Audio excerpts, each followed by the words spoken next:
A cloaked man with an orange mask stood tall overlooking the war-torn battlefield before him. Scattered before him were the bodies of shinobi from all of the elemental nations. The grounds were scorched in every direction, some black flames still burning without fuel. He could see every single shinobi he had defeated in the battle before him. The Raikage, he was strong and fast. However, he was no match for the masked man who would simply allow the bulky man to phase right through him. The action would only prompt him to turn around and send a well-placed fireball right at the man while his back was turned. He had no time to react. He was obviously enraged by the fact that he had killed his brother earlier in the war. But the 8 tails had to be harvested. It was all for his master plan after all. Hatake Kakashi laid in a puddle off to the side. The silver-haired lazy jounin put up quite a fight, much to the masked man's surprise. Of course, the difference in skill between the two of them was drastic. He was able to put up quite a fight by normal standards. However, in the cloaked man's eyes, it was almost as if an insignificant little child came running at him with a chirping hand, hoping for the best. He did surprise him though with his Sharingan capabilities. Unluckily for him, it was nothing that the man hadn't foreseen. Madara took a deep breath of air and removed his mask for the first time in years. His timeless body had since lost any need for food or water. It was as if he was a god trapped in a human's body. He looked down with a scowl at the fallen blue-haired woman whom leaned up against the tree. Conan. Her eyes were lifeless, but regardless of her situation, even in death she held a peaceful smile that almost seemed out of place on her mysterious features. She had since forsaken her Akatsuki cloak and betrayed him. Of course, he could rationalize that she was never his to begin with. Since Nagato's death, she had returned to AIM and locked the city down and went into hiding. She became the angel that took over AIM after the fall of their god. She had only come out after being asked by that insolent blonde. Madara grit his teeth as he thought about the blonde shinobi. There was no way that child would ever be able to compete with him. The boy had the audacity to call himself the man's equal. He had been ruining his plans ever since he came into this world. Starting first off with Uchiha Sasuke. People all thought their friendship was deep, deeper than anything that the world had ever seen. Well, they thought wrong. The two fought each other to the death, and the blonde, after all of his growth as a shinobi, had come out on top. Again. He should have suspected as much though, ever since what happened at the Valley of the End. He wanted to blame someone, and if anyone that used to oppose him were alive, I'm sure they would have had fun guessing. Perhaps it was the pink-haired girl whom always beat the boy down. Her actions perhaps made the blonde stronger. Perhaps they taught him to never give up. That, at the end of the road, through all of that adversity, whatever doesn't kill you makes you stronger. No, it wasn't her. Perhaps it was the former 5th Hokage. The closest thing the boy had to a mother in real life. The big sister-like figure that was always there for him and would look out for him. The one he could go to in order to talk about anything. No, it wasn't her either. Perhaps it was the filthy white-haired pervert. The greatest of the legendary trio. The man whose sealing skills were only rivaled by one man. One man that was forever locked away, never to return to this world. The man that had taken the blonde on a trip and taught him how to live. Not for others, but for himself. He taught him about the Kyuubi's chakra. One of the key stepping stone towards becoming his No, attempting to become his equal. Yet, it wasn't him. Was it the young blue-haired Hyuga? The first girl to ever admit her love for the boy? The one that would willing jump in front of danger for the boy? The one whom always believed in him and was always there for him? No. All of those people were the obvious choices, but they were all deceived. No, the one person was one that had already defied him before even meeting the boy. Had he known her reach had extended so far earlier, he would have dealt with her. For once in a long time, his eyes that could see everything. He was deceived. Mei Terumi, the 5th Mizukage. Who would have thought? Who would have thought something like that would have ever happened? She turned the boy into something that the world had never seen in decades. Ever since that fateful day they had crossed paths. Had he known that the moment would turn the boy into his rival in ninjutsu, that she would turn into the sole factor in the boy's life that would forever make him a threat, that her presence alone could change everything? What she had done was so simple, and yet so drastic. She gave the boy hope. Thus was why Madara could only look down and scowl at her fallen form. That, and the young man who had since come and crouched over her fallen form. It never had to come to this. The boy just had to surrender peacefully, and then a new era would have started. Uzumaki Naruto, the last Jinchuriki? Madara gave a pause as he got the boy's attention, seeing as how he looked to face the man. Come to die? He asked in a tired voice. Naruto stood and looked up towards the man who had caused chaos and invoked terror across the shinobi nations. He reached into his shinobi pouch and pulled out a single scroll. This action caused Madara to narrow his eyes and quickly launch several fireballs at the boy without the use of seals. His scowl could only deepen though as the boy's unique technique came to life, the one that made him revered as his equal, the ability to pull water out of this air. It blocked the fireballs with ease as they fizzled out against an equally large mass of water.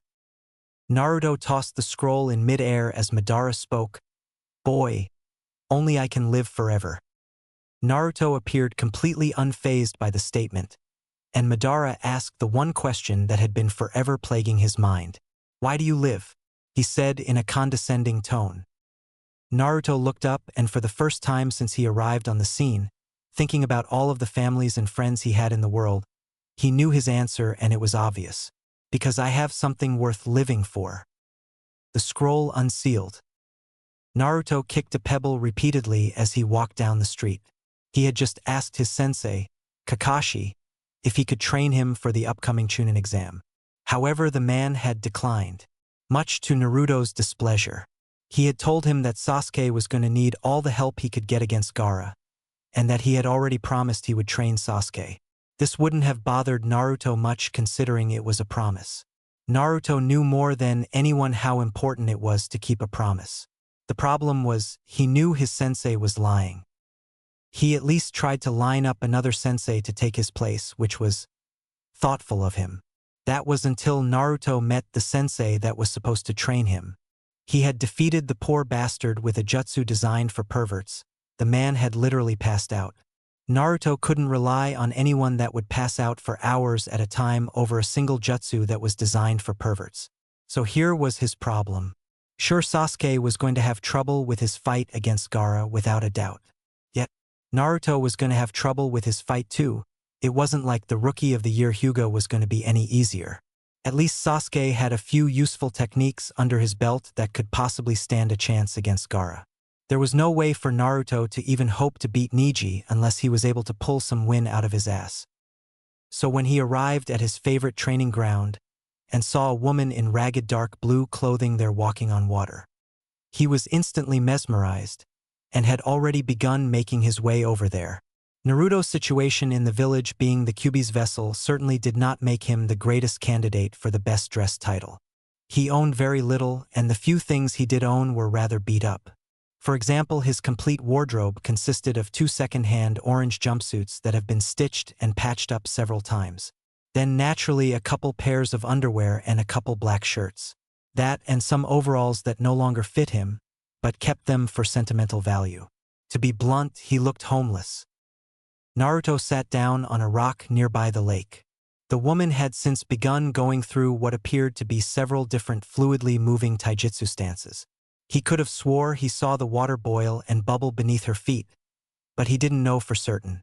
He didn't even know if the woman had known of his arrival and the fact that he was watching her. The woman was young and slender.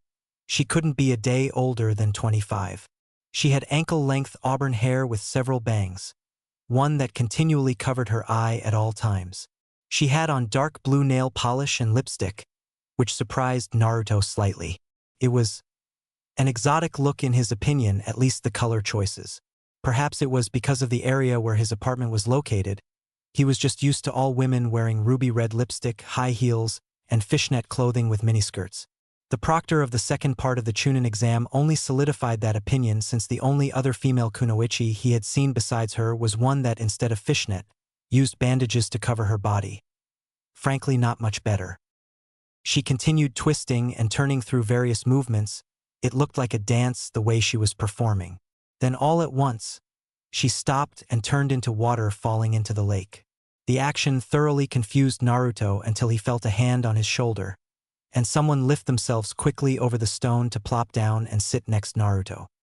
"I usually charge for lessons, you know," she said with a smile as she turned her head to look at Naruto. Naruto nearly flinched when she sat down next to him, but her smile calmed him down considerably. He stayed silent for a moment as he looked out over the lake to where she was formerly. "So how were you doing all of that? Like walking on water?" Naruto asked, genuinely curious as he turned back to face the woman. The woman looked amused and replied, "I'm Mei Terumi. Nice to meet you too," she said in an overly cheerful voice that held hints of sarcasm, which indeed got Naruto to flinch and look slightly ashamed. "Sorry," he said in embarrassment. "I'm Naruto, Uzumaki Naruto," he said slowly, hoping she wasn't like most whom, after learning of his name, often make excuses to leave. However, to his surprise, the woman just chuckled in amusement. "Uzumaki Naruto, eh?" She closed her eyes and leaned back with both hands on the rock as she gently began swinging her feet back and forth. She looked quite relaxed. "I've heard quite a bit about you around town." She followed her question by opening her right eye to peer at Naruto to gauge his reaction. Naruto scowled a bit at the mention of his reputation, but said nothing. So the woman continued, "They say that you are a demon and can't be trusted." She finished her statement slowly, making sure to say every word. Naruto's expression turned sour once she said that.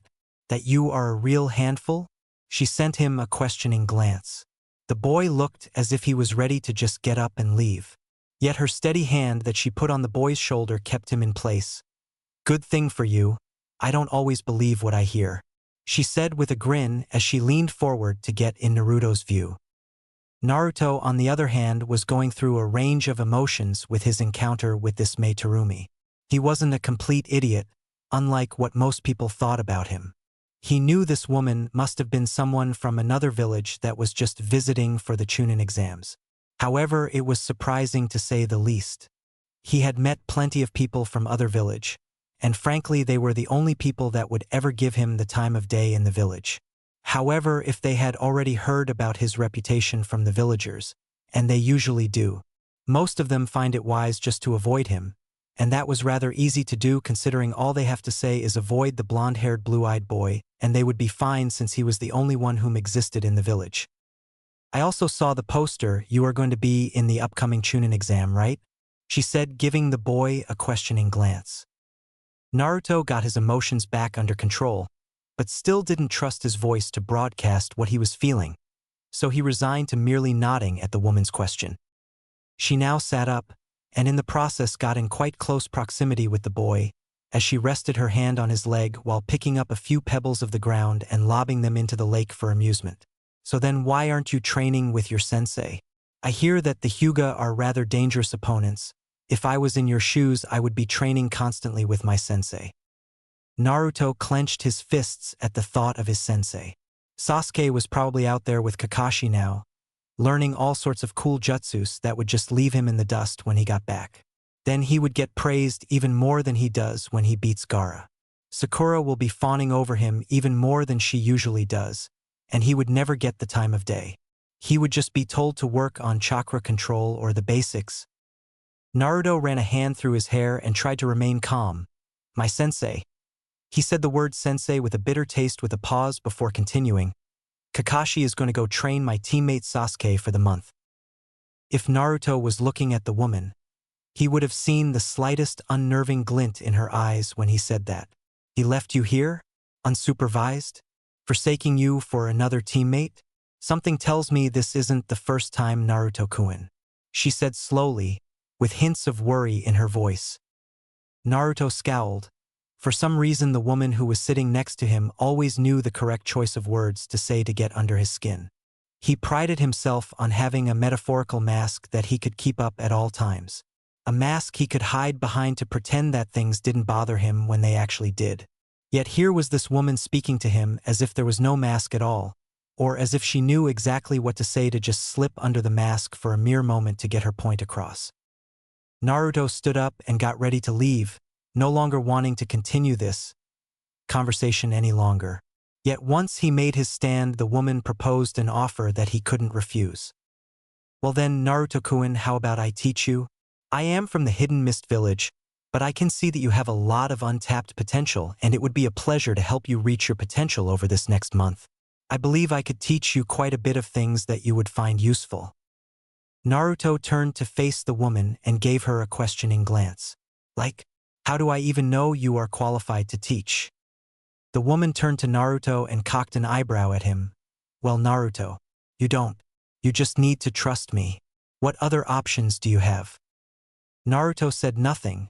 For some reason he knew the woman's statement was that of a rhetorical question. I am going to have to decline. I have had some bad experiences in the past with teachers deceiving me. The woman shrugged her shoulders and stood up and walked to the water, calling at Naruto. All right then, Naruto. I wish you the best of luck with whomever you hope to train with in the coming month, she said as she took her first step out onto the water as several clones of her began to rise up out of the water. Naruto carried on looking at the woman for several minutes as he watched her go through several sets of taijutsu. He didn't think much more of it than that until she did only what appeared to be 3 seals and a giant water dragon appeared out of the water circling her clones. The giant beast gave a roar before flying up and crashing back down, merging once again with the water. Naruto pursed his lips and thought over what the woman said to him and sighed before saying, "Damn it," and going off towards the lake where the woman was. Mei Terumi didn't show it, but she was barely containing a smile. She had a plan, and the plan was very simple. She wanted to get the boy loyal to her, and she knew that by this point in life it wouldn't take that much. The boy had been ostracized his entire life in his own home. No one bothered to give the boy a chance, and she could tell just by the way they looked at the boy. They gave him condescending stares left and right as if the boy was useless and not worth one's time of day.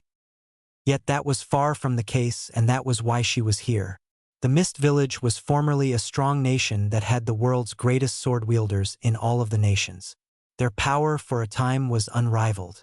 However, now with the long ongoing war that was imposed by the last 2 Mizukage, that power diminished. Nearly all of the bloodlines in the country had since been purged. If she were to be honest with herself, the best day in the lives of the people whom lived in the water country as of recent was the death of the 4th Mizukage. He had changed from the young charming boy he once was in a single night, and turned into a ruthless tyrant that followed in the Sandame's footsteps. In short, the reason why she was here for Naruto was to obtain the one thing the Mist lacked presently: power. They were lucky with the fact that at least 2 of the 7 shinobi swordsmen had stayed loyal to the Mist throughout the war. That fact of the matter was that with the loss of 5 of their strongest shinobi, and the purge of the bloodlines, the Mist was no more powerful than that of the snow, waterfall, or rain villages. Something which needed to be corrected quickly. When she had received intelligence that Konoha had a Jinchuriki that had no ties to the village, and seemingly wanted to become the Hokage with no real reason as to why besides the fact that people would acknowledge him, she had a simple plan. The boy grew up without anyone ever giving him the time of day, or never having time for him in general. She would be the first person that would be there for him. Frankly, the plan was simple, manipulative, and effective. Desperate times called for desperate measures. She could only hope that she didn't grow too emotionally attached to the boy, for when she would reveal to him who she is, she could only hope that the boy would side with her and follow her. She was confident that he would. She just didn't want to become overconfident. She heard a speech that had been passed down from generation to generation in the Mist. It was that from some wandering nobody whom was in the art of crafting toy puppets and was said to have a repertoire of 102 puppets at the time. Yet that wasn't what was important about the man. What was important was what he said. He said that people tried to coast through life putting forth as little effort as necessary to get by. When left unchecked, people rationalize away the reasons they should do their best, or even do it all. He felt that what keeps people in check is judgment of other people they care about. He gave the examples of people wanting their parents to be proud of them, their love interests to notice them, the people they admire to befriend them, and that was why they try. The wise puppeteer said these connections to other people are strings that constantly tug at you, pulling you in this or that direction. Without these strings to tug at them, people, like puppets, are inclined to do nothing at all. Truly a wise statement, but nothing groundbreaking, of course, until May continued to listen to the story of this man and analyzed what he had to say. A young boy whom at the time was listening to the puppeteer could only say that it wasn't right to compare people to puppets, which naturally got the puppeteer talking once again. Perhaps, the old man said, giving a pause for dramatic effect, but assuming I'm correct for a moment, what happens when someone becomes disconnected from the strings? When everyone a person cares about dies or leaves, or when they never had anyone to begin with, they are left adrift in an empty world, without ties to other people, and thus very little purpose in their lives. That was where Naruto came into all of this. The boy was born an orphan, and the only ties to other people that cared about him were weak ones. The Hokage whom was busy running a village and only saw Naruto a few times a year? Or the owners of a ramen bar that he came to become friends with because of his unhealthy addiction and pitiful budget? What reason did the boy honestly have to try hard to become a ninja, with no one to judge him or to question him for not trying hard enough? His own sensei had cast the boy off to the side in favor of a different student. Naruto was, and still is, stuck in a state where he alone had to gauge when he would stop trying. He had no one to tell him that there was a solution to his problems. The boy was a shell of a human, a person that had lost hope. Therein was why she was confident. She could change the boy, change him so that he no longer subconsciously doubted himself, so that he no longer thought he was just wasting not just his time by the time of other people. The fact that he would have a mentor, a real teacher, that could tell him that there was a solution to his problems and that it was within his reach. Her actions, she knew, would not just boost the boy's confidence, but it would give him hope. Her and her alone would be his reason to try hard, to not let her down, because she and she alone believed in him and gave him the time of day. She knew from first glance that Konoha had failed their Jinchuriki, and the most obvious part about their failure might as well have been a bright neon sign with great big letters pointing to the boy saying, "I'm clingy." The boy was clingy not by nature, but by a product of his environment. He would cling to her like a lost puppy after a minor gesture of goodwill. The boy was desperate, and desperation only attracts vultures. While May didn't like to compare herself to that of a vulture, she knew there was not much else left to the situation. She was there to poach their Jinchuriki by showing the boy that the grass was in fact greener on the other side. If it came down to her having to put herself in a situation where she would show the boy love for his first time, he would forever be shackled to her at the hip. The boy would never leave her. So while her situation and what her plans for the boy may be cold, and that she may be that of a vulture, she much rather be the vulture that pecks at the boy's side rather than the den of lions that repeatedly rips the boy to shreds day by day. Naruto sighed as he stripped himself of his jacket, shirt, and sandals before wading into the lake and calling out to the woman whom was now sitting cross-legged on it. He swam out to the center of the lake at a relaxed pace, as he saw the woman open her eyes and take notice of him. He swam right up to her, at which point he was swimming right in front of May, whom had since moved from sitting to a crouch on one knee. It became obvious to Naruto that the woman was not going to acknowledge him any more than just staring at him, before he said anything, especially since he had blown her off not more than 10 minutes ago. "I'm sorry," Naruto said with a frown, doing his best to avoid the woman's gaze. He was terrible with apologies, not because he didn't feel like apologies were necessary, but because he had never been given the opportunity to really give any. "I do need your help. You are all I got," Naruto said, trying his best to sound sincere and not make it seem as if the woman was a last resort. May in turn grinned at the apology. There was no point in trying to give the boy a hard time over it when he said he was sorry, and came back to her. "All right, then I want your undivided attention this month, Naruto-kun, is that understood? I want you to give me everything you got, and if you are not, I will just stop training you. Why would I help someone whom isn't trying their hardest?" Naruto nodded slowly at her statement as he continued to bob up and down in the water as he did his best to stay afloat. Mei gave a charming smile that did its best to calm the boy. She reached down into the water and grabbed the boy from under his armpits and hoisted him out of the water, despite his initial protests. She ignored any ramblings the boy was saying about essentially being hoisted in mid-air over a lake. She calmly said, "All right, first lesson shall be dancing." Naruto stopped complaining about how he was hoisted up and instantly wondered if training with this woman was a bad idea, until she continued her statement. On top of water. She finished with a glint of amusement in her eyes as she watched Naruto's face go through several various emotions. "Anyways, this is what I want you to do, Naruto."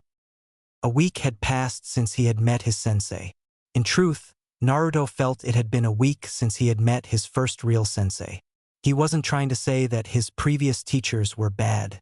They just weren't good, he thought dryly. Naruto sighed as he fed himself another mouthful of ramen. He was having a quick meal before he would go off to meet his sensei. As the week had gone by, he had begun to believe that his sensei must have been something along the lines of a gift from Kami herself. She fell right into his lap, like an angel, when he needed her most. She then went on to not only train him, but give him her complete and fully undivided attention. She wasn't like Iruka, whom barely gave Naruto a few extra pointers outside of class in his last remaining years at the academy, and that was only after he got over the fact that he had the Kyuubi in him. He didn't think he could ever really look at Iruka the same way after he found out that he used to hate him. She wasn't like Kakashi, whom chose another student over him, and constantly read porn whenever he was giving the team even the slightest bit of training. No, she woke up early and would set up the training ground that they were going to use. When Naruto got there, she was perfectly ready to work all night if he wanted to, and he often wanted to. Naruto resisted a flinch at the most recent thought. Kakashi had chose his teammate over him and left him stranded with no one competent. Naruto had a pet peeve that he gained growing up as the Kyuubi's host, unknowingly of course. If you are going to stab a knife in someone's back, at least when called out on it, own up to it. Don't dance around the subject and try to rationalize your reasoning for the betrayal. Regardless, he liked his time with Mei. The training thus far had gone quite smooth, and if he was honest with himself, she had taught him a lot. Some practical stuff in the life of a shinobi, and other skills that were just useful to have. For example, he thought it was an utter joke when she said that she was going to teach him to dance on water. Yet when she had lifted him out of the water and had him balance himself on her toes as he tried to grasp the right amount of chakra needed to keep himself afloat, he realized that most teachers likely wouldn't ever think of teaching him this way. They would likely just tell him the general idea and then push him into a hot spring or a pool. There was also the fact that he hadn't ever really had close contact like that with anyone. However, he would never admit the situation made him blush a bit. He could only hope the woman didn't notice. She had taken the time and used some of her own energy to ensure that he succeeded. As such, no more than a couple mere hours had passed before she had begun teaching him how to dance on top of the water. A skill that she later explained he may very well need to know sometime down the road. Then soon enough, dancing had turned to skating. Learning to skate across the water using chakra, moving at speed that typically wouldn't be possible. She had told him that this was a type of training that was implemented in the mist due to their heavy reliance on large bodies of water and water ninjutsu. By the end of the week, Naruto could glide around the water at speeds far faster than he could ever hope to run. He wanted to compare himself to how quick that fuzzy eyebrows kid was, at least before he took off those absurd weights of his. Naruto didn't think he could ever compare to that, not without training his body a lot first. Once he had learned that concept, Mei was quick to tell him about Kenjutsu. She had seen his taijutsu stance and felt that it was beyond repair. It would be completely useless to even attempt to try and fix the basic academy style he was using currently in time for the tournament, and as such she had given him another option. Mizukiri no Yaiba, the legendary water-cutting sword of Takigakure. Of course, Naruto didn't know of the jutsu's origins. He only knew what the jutsu did. How Mei had obtained the jutsu was a story for another time. The sword was likely the greatest of the elemental swords out there for one key fact: it was able to adapt. Swords such as the ones made of wind from Suna were strong and useful for their impressive cutting powers. Yet, in Mei's opinion, they failed in the area the water blade succeeded. The sword of water was strong, like any other blade, and could hold up against any of the other elemental blades just fine. The special quality of the water blade was its ability to change its shape. For example, in the midst of a battle, you could extend the blade's length and catch your opponent off guard. Or you could even use the blade as a water source for jutsus, once it was stable, of course. Naruto had taken some time in the late last week to try and get a grasp on how to make the technique work. However, he just wasn't able to hold the blade together. So in the meantime, he had moved onto a simple technique that he knew he would be able to master within moments. Clones. Sure, his track record wasn't that great with clones, and on paper he had a 50-50 chance of being successful with these clones. But he had a feeling that the more chakra a clone required, the better his chances at success were. Soon enough, that technique had been mastered and put under his belt. What he wanted to do with that cloning technique was to be able to perform it without the need for seals, or at least alter it so he could use one-handed hand seals like Haku had used on the bridge. Naruto calmly left the ramen bar after giving his thanks to both Ayame and her father. He knew that someday in life he would pay those two back for how kind they were to him. Those two were probably the closest people he had in his life, which in general was pretty pathetic considering he was a customer at their restaurant. It almost made him sound like an alcoholic. Just with an addiction to ramen? A ramaholic? He mumbled to himself lightly as he walked down the street before shaking his head clear of those thoughts. Naruto walked at a brisk pace to the training ground where Mei was sure to reside, likely having already set up the training ground for whatever she felt like teaching him today. Of course, at this point, he no longer cared about her sometimes questionable methods of training. She had taught him more in the past week than his previous senseis had done in months, even years. He could also barely hold in the excitement that was starting to build the closer he got to the training ground. Mei had said that she had wanted him to learn chakra control first, and then she could begin teaching him justice. Yet since he had mastered water walking by the end of last week, he couldn't help but grin as he got onto the training field, with the thought of new jutsus which he could show off, and more importantly impress Sakura-chan. Naruto-kun, Mei said with a smile acknowledging his presence as he got closer to her. Hey Mei-sensei, so what are you going to teach me today? He asked with a grin as he stripped himself of his orange jacket. Since they had been doing a lot of work on the water in recent days, he felt there was little point of him being completely in a jumpsuit for no reason. Mei gave a small smile and motioned Naruto to come towards a large rock she was standing by. Naruto, I'm afraid I found out some things about you which I would like to clarify. Naruto instantly paled the moment she said that, 1,000 thoughts going through his head a second. The most important ones that crossed his mind several times were, does she know about Kyuubi? And, is she going to stop training me? Naruto reluctantly sat down beside her and waited to unveil the news of what she had heard about him. Mei ran a hand through her long auburn hair as she swung one of her legs over the other, making her ragged dark blue clothes rise up. One of the many things he would never understand about the woman. How was it she had more beauty than any other woman he had seen in Konoha, and yet she dressed like that of someone who was homeless? Naruto, Mei began with a weak smile as she turned to look at the boy. I heard yesterday after our training. Some of the civilians of this village decided to come up to me and tell me that you are the host of Kyuubi, the nine-tailed demon fox. Is that true? Alright, so she may have lied a bit, she already knew about that fact. However, it would not hurt to get the boy to trust her even more with her following actions. Naruto didn't say anything and looked at his feet, not really wanting to answer the question. Mei, however, had expected as such, and pulled the boy close, nearly onto her lap and wrapped her arms around him. She quickly felt the boy heat up, and she knew if she could have seen the boy's face from this position, it would have been bright red. I just want you to know, Naruto-kun.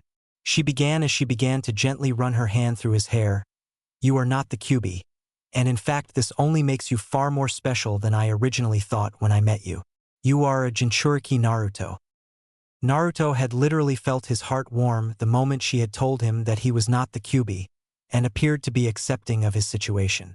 Of course, this didn't last long as that feeling was quickly replaced with confusion at the term Jinchuriki. Mei, whom picked up on the boy's confusion, clarified what it meant for him, a product of human sacrifice. I know it may not sound great, but you are a hero, Naruto, and you are not alone. Naruto had taken the liberty at that point to nearly do a full 180 spin and blurt out, "What do you mean I'm not alone?" He asked in surprise and an underlying tone of hope, hoping that there was someone else out there like him. Mei smiled and ruffled his hair lightly. Well, there are 9 demons, Naruto. You just happen to have the most powerful inside you. My village, the Hidden Mist, we have 2 Jinchuriki in our ranks. They are the heroes of our village for the sacrifice they made in order for our village to survive. One of them even became the Mizukage due to the general village populace loving him. So she may have stretched the truth a bit on that one, especially since they currently only had 1 Jinchuriki, and then 1 turtle that was in a gated area of the ocean behind the Mist's main island under heavy watch. However, Naruto didn't need to know that. Naruto gave a weak smile once she mentioned that. It was a good feeling knowing that there were others out there like him. However, he couldn't help but be bitter at the fact that they were treated like heroes, whereas he was treated like the dirt beneath people's boots even with the sacrifice he had to endure throughout his life. It wasn't fair. Mei grabbed hold of Naruto's hand with the hand she wasn't using to run through the boy's hair. Naruto, QB makes you special.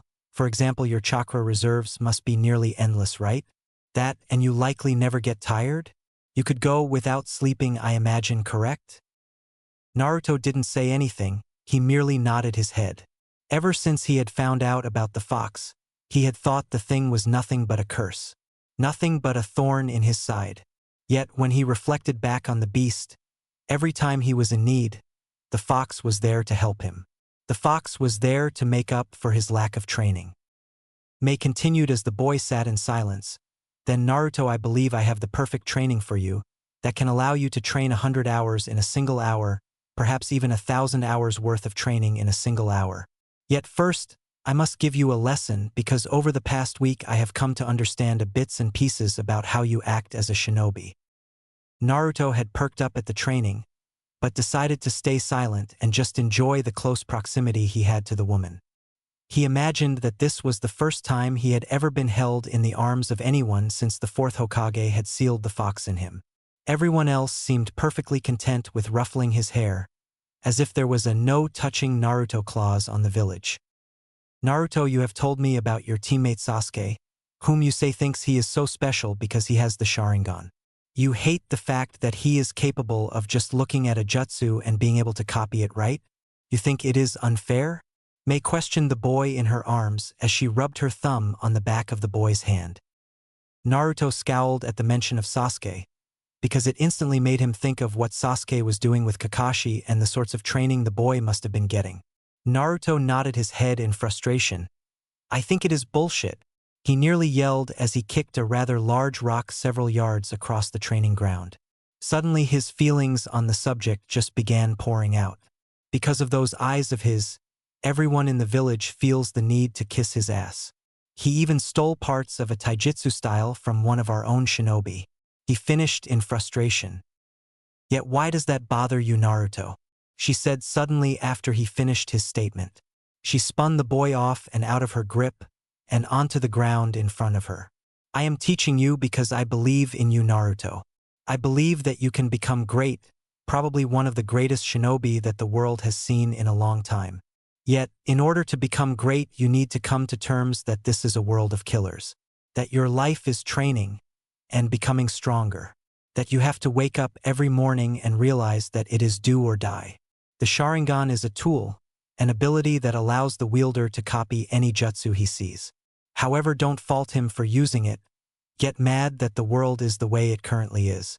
Your teammate Sasuke uses that ability for whatever reasons he likes, yet it all comes down to whether he should copy the ability and at least have the knowledge of it for later use, and it very well could save his life someday. Or not to copy a jutsu and then later down the road his life may be at stake, and he could have saved it with that single jutsu he chose not to copy because people felt it was wrong. Mei ran a hand through her hair as she knelt down next to Naruto's form on the ground and placed a firm hand on his chest. I am not trying to defend your teammate, Naruto. However, I have told you before, I am not training you to be good in these finals. I am not training you to do great in these finals. I am training you to win these finals and to be the champion of these Chunin exams. In order to do that, I need you to realize that in our life, where it is a constant struggle between life and death, there is no such thing as fair and just. I am going to train you to take every advantage, every opportunity, and then how to fight not just well, but tactically and intelligently. So do you accept that, Naruto? Or shall our training together end here? Naruto closed his eyes and took a deep breath of air. No, I understand what you are saying, he said a bit bitterly. Not that I have much of a choice, he thought bitterly. He hated the fact that she was right, not for the fact that she was right in general, but more so since the subject was about Sasuke. Even when the Uchiha wasn't around, he somehow seemed to come up. So what is this training method you have for me? He said as he gently removed the woman's hand from his chest and sat up with a frown on his face. May chuckled to herself and had a small smile on her face as she looked down at the boy and picked little pieces of dirt off his back. The sound of her laugh warmed Naruto's heart. He had to admit he was a bit awkward socially. He didn't really have many friends. The ones he did have, that he could loosely call his friends, were very few and far between. He couldn't even say his team was close, which was rather pathetic. Even when on a team, the members couldn't help but be at each other's throats over something. He couldn't remember the last time he had even heard playful laughter, and it not being someone specifically laughing at him. It was quite relaxing to hear. May stood up and sat back down on the large stone the two of them were formerly sitting on. So now, Naruto, I am going to tell you a secret, alright? Don't tell anyone. When you told me that you had possession of the Shadow Clone Jutsu, I realized how I could train you. Now, while it is one of Konoha's forbidden techniques, one of my shinobi had caught a Konoha shinobi sticking their nose in places they didn't belong in my village. As such, when captured and facing interrogation, the coward had offered to trade jutsus in order to escape interrogation and leave the country. The Kage Bunshin was one of the techniques my shinobi obtained. Naruto stared at her questioningly and tilted his head to the side silently, looking in wonder. This eventually proved to unnerve the woman, and May closed her eyes in frustration and asked, "Why are you staring at me like that?" Naruto paused and opened his mouth to speak before closing it. This happened several times as he tried to form the words, and he eventually said, "Well, I am just curious now about what rank you are in your village. You consistently just said that they were my shinobi and my village my shinobi obtained. You were talking as if they were your shinobi." "I am Jew." May had gotten wide eyes momentarily at the boy's analysis of her statement. And here they say that Uzumaki Naruto is a bit on the slow side? She thought to herself as she realized that she would have to choose her own words more carefully when speaking to the boy from that point on. Although she could always bully him into not stressing over it, she cut him off saying, "I will tell you my rank when we arrive at the Chunin exam finals, alright, Naruto? No earlier. You will also not pester me to tell you, and you will not go out seeking what rank I am. If I find out you are, our training together will be done with. Understood?" she said with a cold gaze as she looked down on the Jinchuriki. Naruto reluctantly nodded his head. He wanted to know more about May, but not at the cost of him losing his only teacher for this month. "The training I have never would have worked had I not found out today that you were the Kyuubi Jinchuriki." Okay, so maybe she lied a bit there. She always intended to have the boy go through with this training. She just didn't know when. The shadow clone technique is unique and different from any other clone out there that I know of. The reason for this is because the shadow clone creates an exact copy of the user, and once dispelled, any information the clone obtains when summoned is transferred back to the user. Now I know you must be thinking, why haven't I noticed it before? And this is what I believe. What you have told me from your fights, you never used the clones to do anything more than full-on frontal attacks. Frankly, Naruto, you are very tactical. They weren't really taking in more information, and I bet you felt that you were just very aware of your surroundings, rather than noticing that the clones were actually constantly sending information to you every time they were dispelled. The theory is that when you are using the clones for training, any form of training you do besides physical training, the clones will retain that information and transfer it back to you. This training, however, would never work with anyone besides you, Naruto. because you have such high chakra reserves. Other people wouldn't be able to sustain that many clones. Do you know how many clones you can make, Naruto? Mei asked, slightly anxious as she gave her explanation. The possibilities. All the things this boy could do if he chose to train like this constantly. A single body that has the opportunity to learn a full year of experience in a mere day if done right.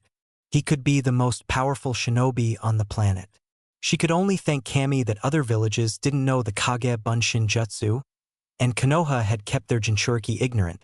Otherwise, all of the Jinchuriki in the world could have thousands of years under their belt in experience before they have even left their teens. Naruto frowned as he thought about it. He had been told that creating shadow clones were dangerous, but in all honesty, he had never felt the slightest chakra drain using them. That part he naturally blamed the fox for. Not that it was a bad thing, of course. Naruto shrugged after thinking it over. I could probably make 1,000 or something like that just fine.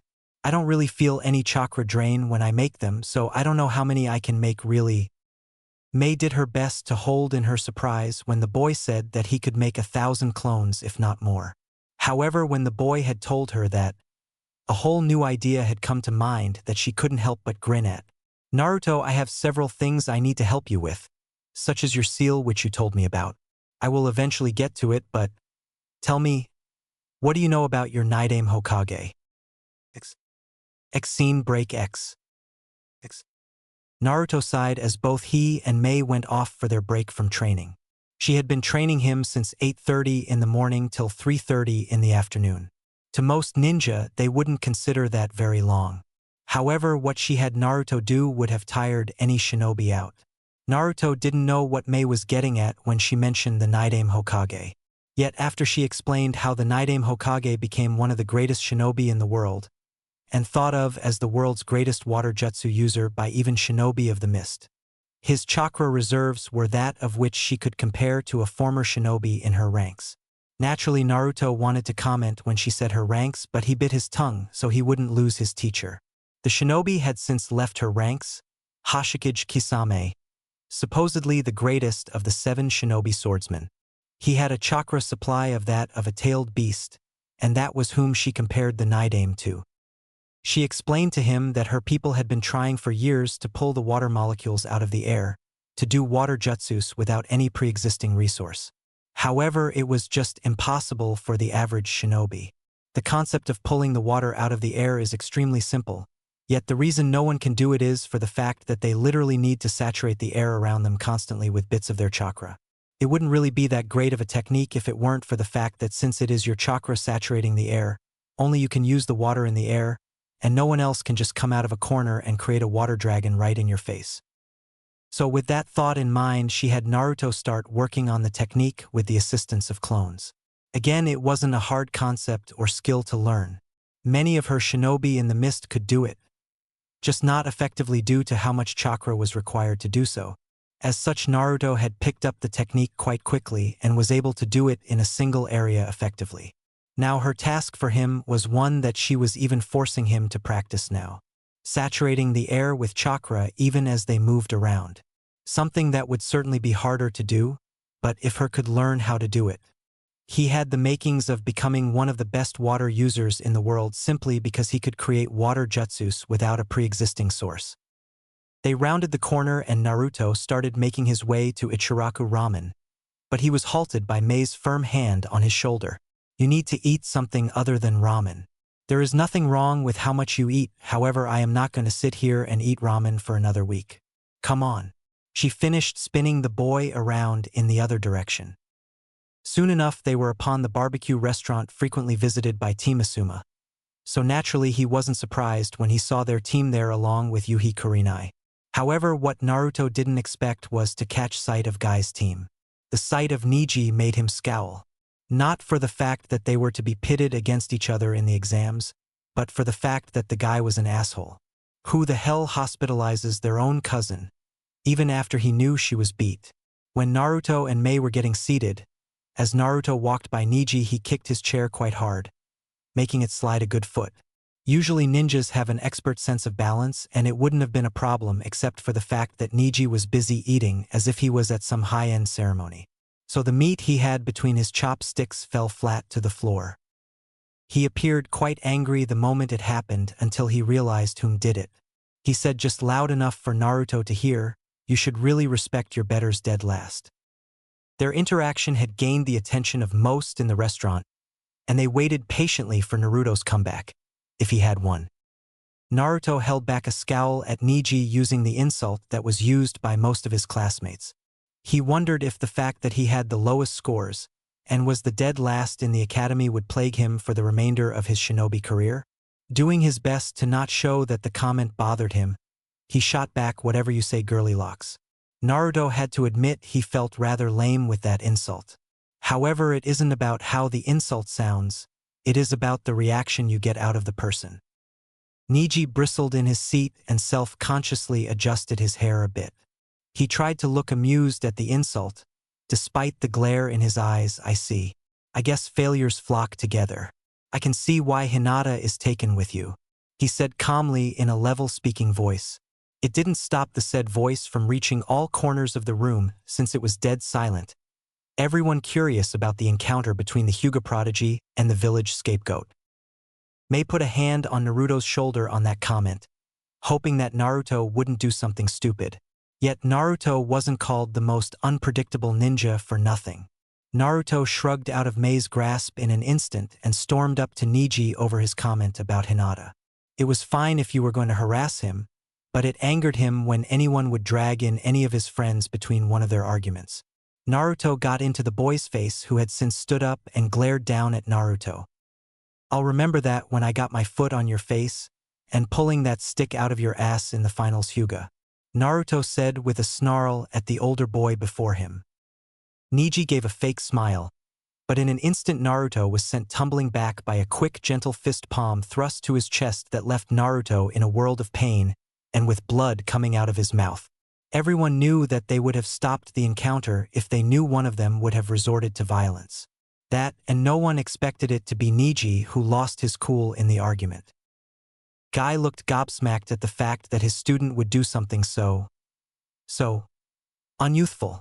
Although before he could make a comment about it, Neji excused himself, stating, "I have to train for the more impressive fighters in the upcoming exam." Mei was kneeling down beside Naruto, and promptly gathered the attention of all the people in the room since Neji had left. Her hand rested on Naruto's chest and began to grow green, and she said calmly, "You should be more in check of your emotions." Naruto, laying down, had tears in his eyes from the severe burning pain in his chest. Yeah, he said through gritted teeth. "I will get him back though," he said in a gasp. Mei shook her head. "I won't always be here to help you. You know that, right?" Her statement was a rhetorical question. She knew that he knew she wouldn't always be around. She could only hope he wouldn't do anything stupid like that again. Naruto gave a weak nod as he laid there. Mei did her best to brighten the boy's spirits by asking him a simple question. "So what do you want to eat?" Naruto produced a strained laugh at the "what do you want to eat?" but shook his head as he picked himself up on weak legs.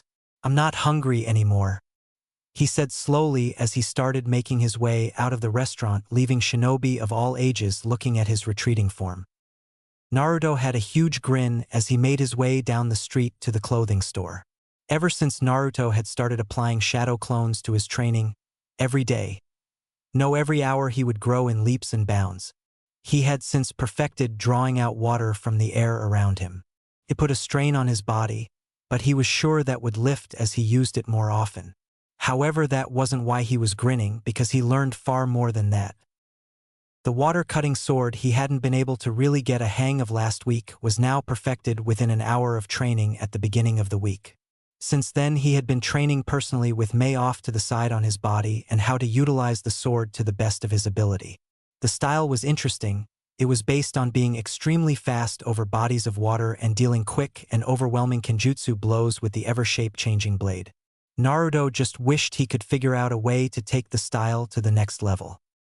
So in the meantime, while trying to figure out a way about making the style better, he had begun mastering random jutsus designated by Mei as he personally worked on his body. The first, and definitely most memorable of jutsus that he was taught was the water prison.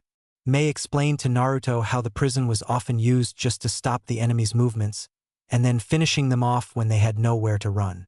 Much to her displeasure, she described how the 7 shinobi swordsmen were well known for using the ability to disable half of a team and forcing them to watch as they killed off the other half before them.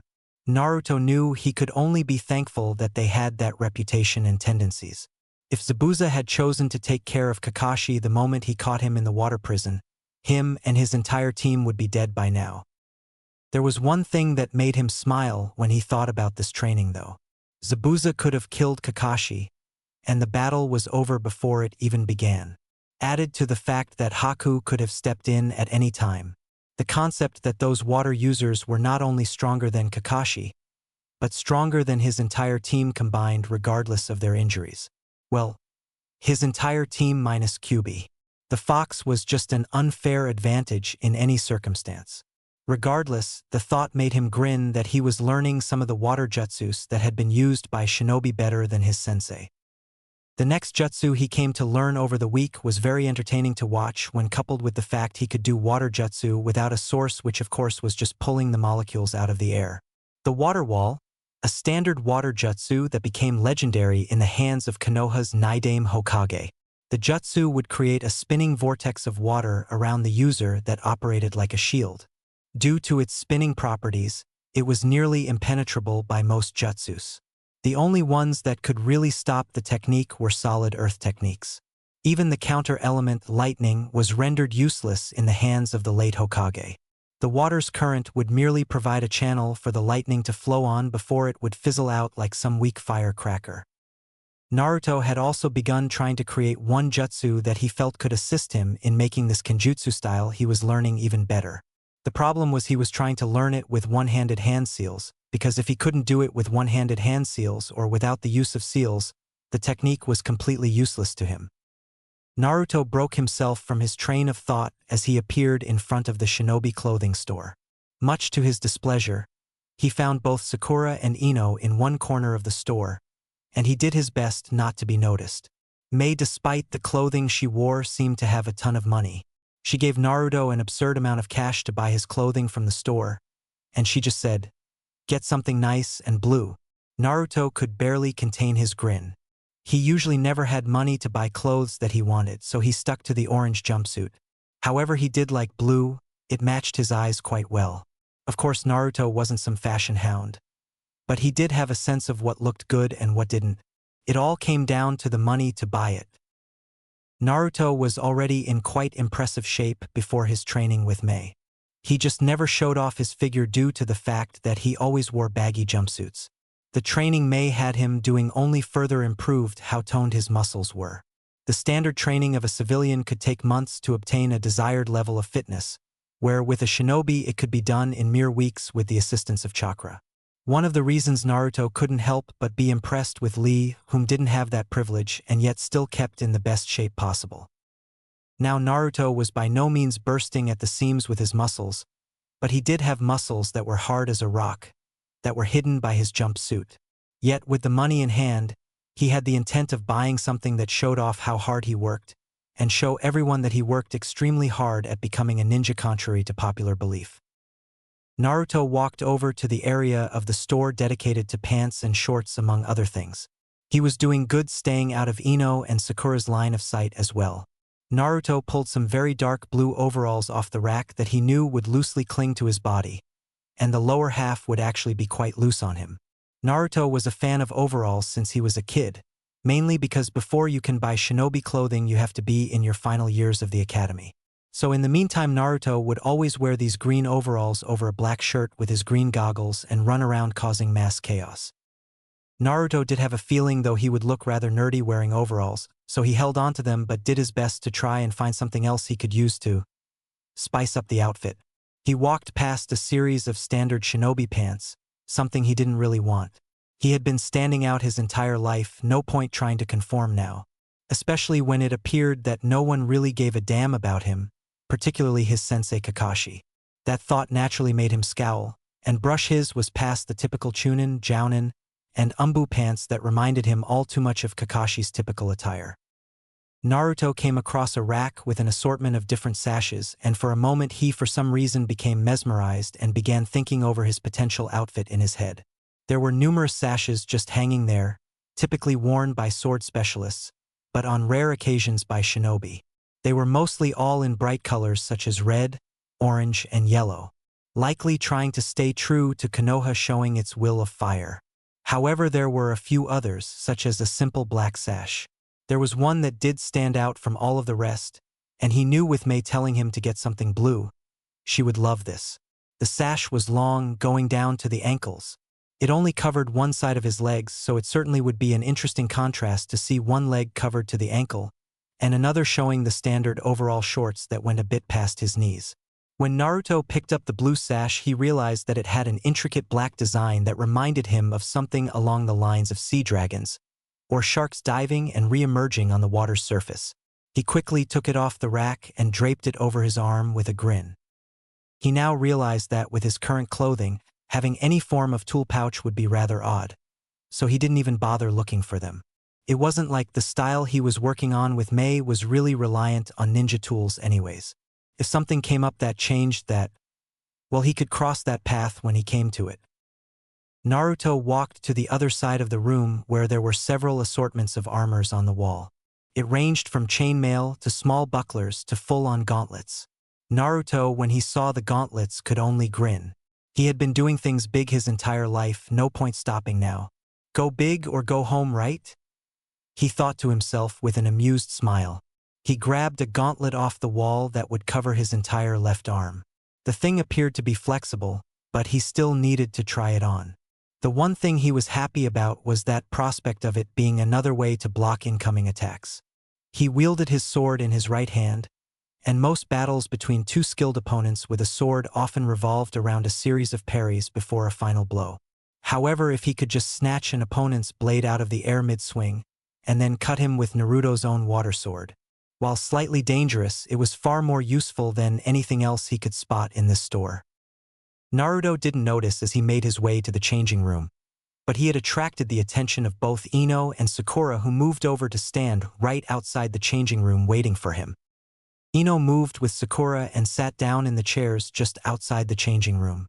"Why are we waiting here for Naruto?" Sakura asked dryly as her friend forced her to sit down and wait for the boy. It wasn't that Sakura hated Naruto, it was just he was so annoying with how much he asked her out. Why wouldn't he ever understand no means no?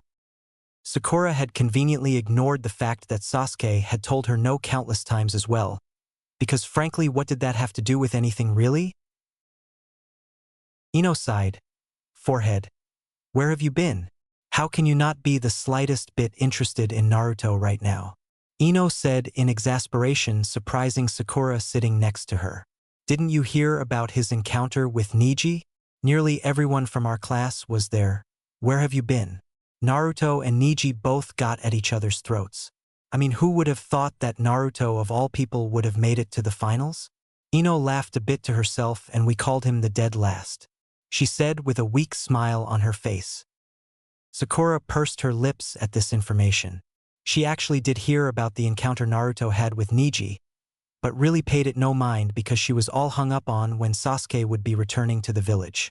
That thought put a sour taste in her mouth that she had so blatantly ignored one of her teammates in favor of another when they were both in the finals. What if Naruto needed her help or something? However, this only brought up more questions, like why wasn't Kakashi-sensei training Naruto as well as Sasuke out of the village? She didn't get her questions answered as Naruto walked out of the changing room. His outfit, in her opinion, was completely odd and stood out, but at the same time looked quite good. She would never admit it out loud, but Naruto looked good in blue. It matched his eyes. Ino, however, was much more vocal in her opinion of his clothing. Between the whistling and playful cat calls, she sent his way, which promptly caused Naruto to spin around red in the face. "I love it, Naruto, you look great," she said as she moved closer to the boy. However, the overalls. "Really?" she said as she shook her head. Naruto currently had his overalls up, with the straps over his shoulders. However, by Ino's look, he knew she felt that in her eyes it just didn't work and was not afraid to tell him. Before Naruto could react, he was in Ino's grasp, and she was taking his arms out of the straps. She then proceeded to make light incisions into the sides of the overalls, and folded them over his waist and let the straps just hang there loosely, barely covering the lower half of the overalls or part of the sash. "Ino, what are you doing? I haven't even bought these yet," he said quickly, gritting his teeth. "Oh hush, I'm making you look good," she said as she waved her hand playfully as she continued to go to work on his clothing. Sakura, whom was just standing off on the sides this entire time thinking of all of the bad things she could say about Ino to Sasuke, like how she was all over Naruto in a clothing store, suddenly stopped her train of thought. When Ino had pulled down the overalls and folded them on his waist, they both never expected for it to reveal tight six-pack abs. It was common knowledge that you needed next to no body fat to be able to show off abs like that. Thus was the big mystery. How did this idiot? She thought in wonder. How does he have such low body fat with how much he eats? She got a red tint to her cheeks as she continued to look at Naruto and promptly looked away.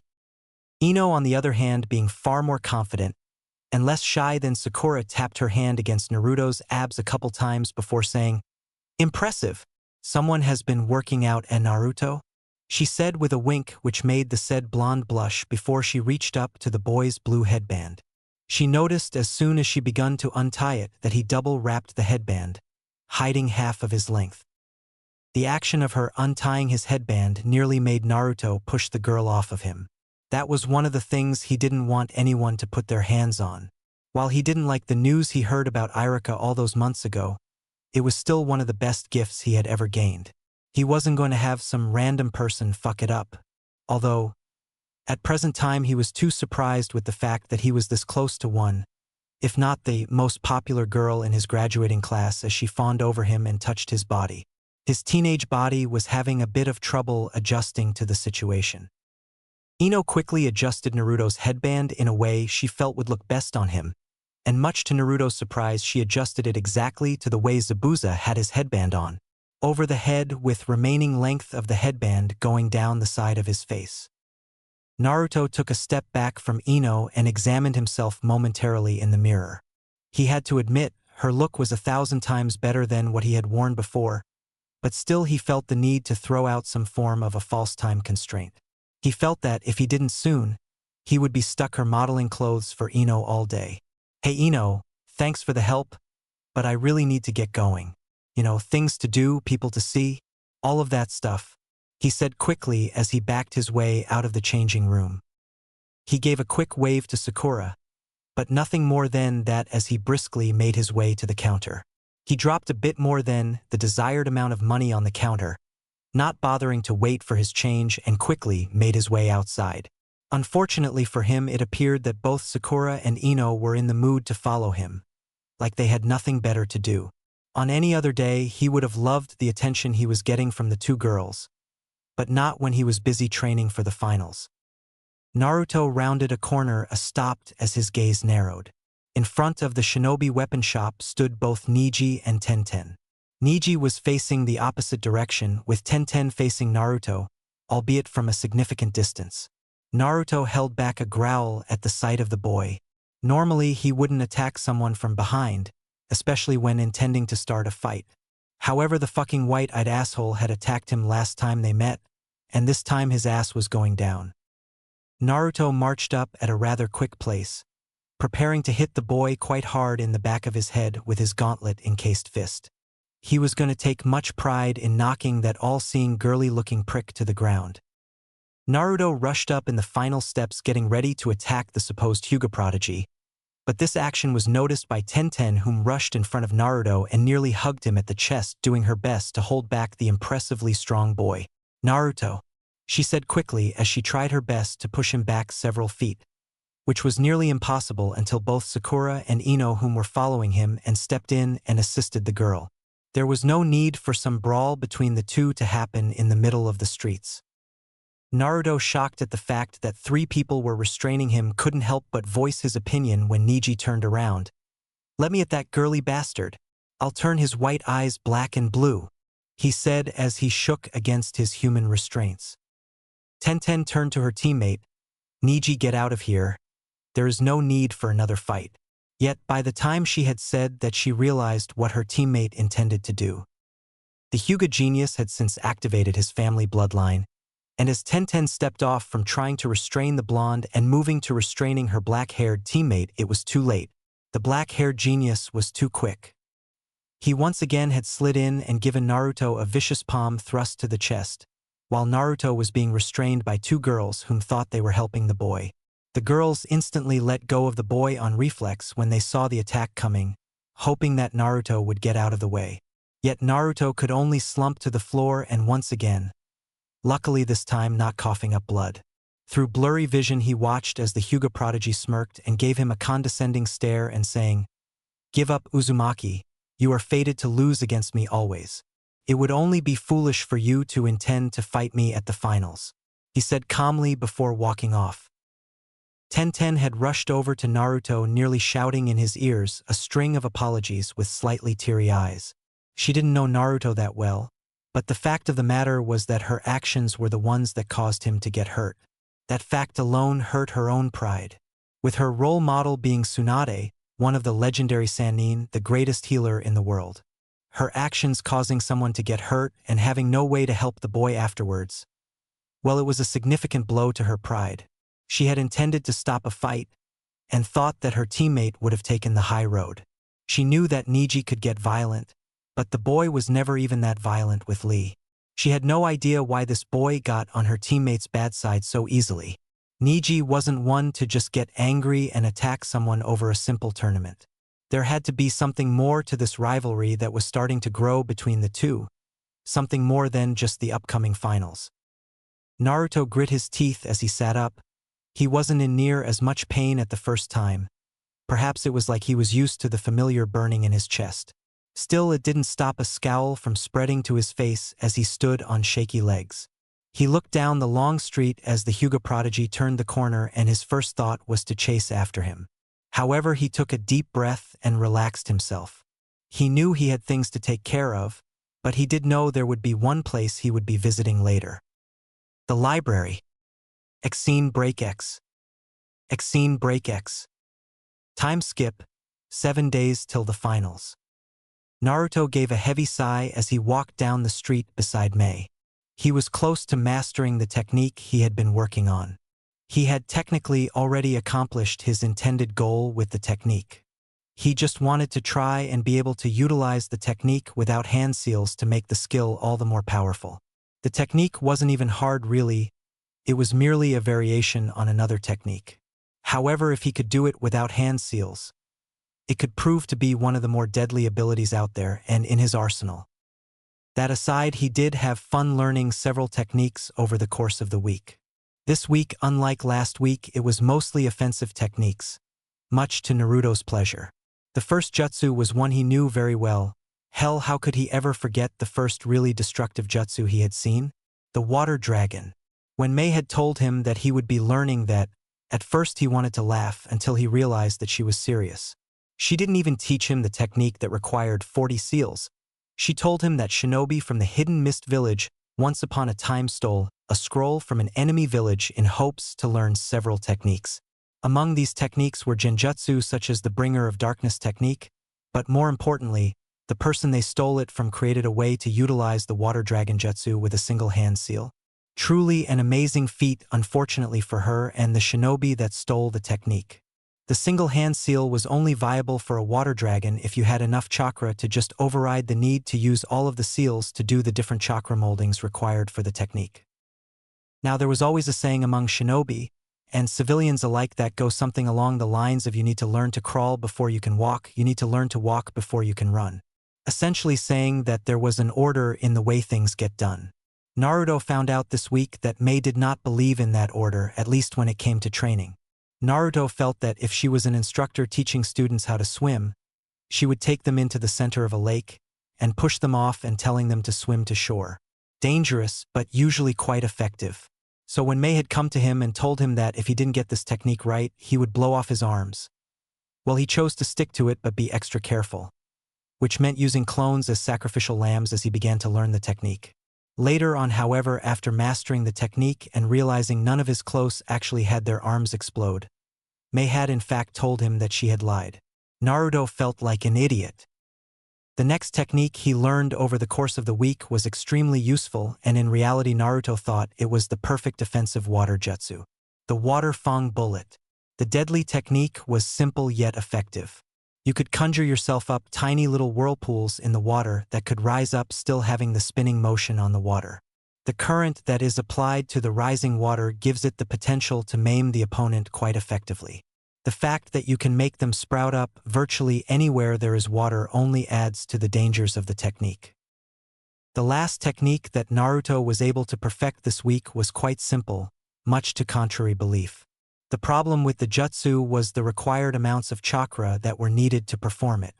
Added to the fact that Naruto had been learning to perform this jutsu without an initial water source, well, the technique would be nearly impossible.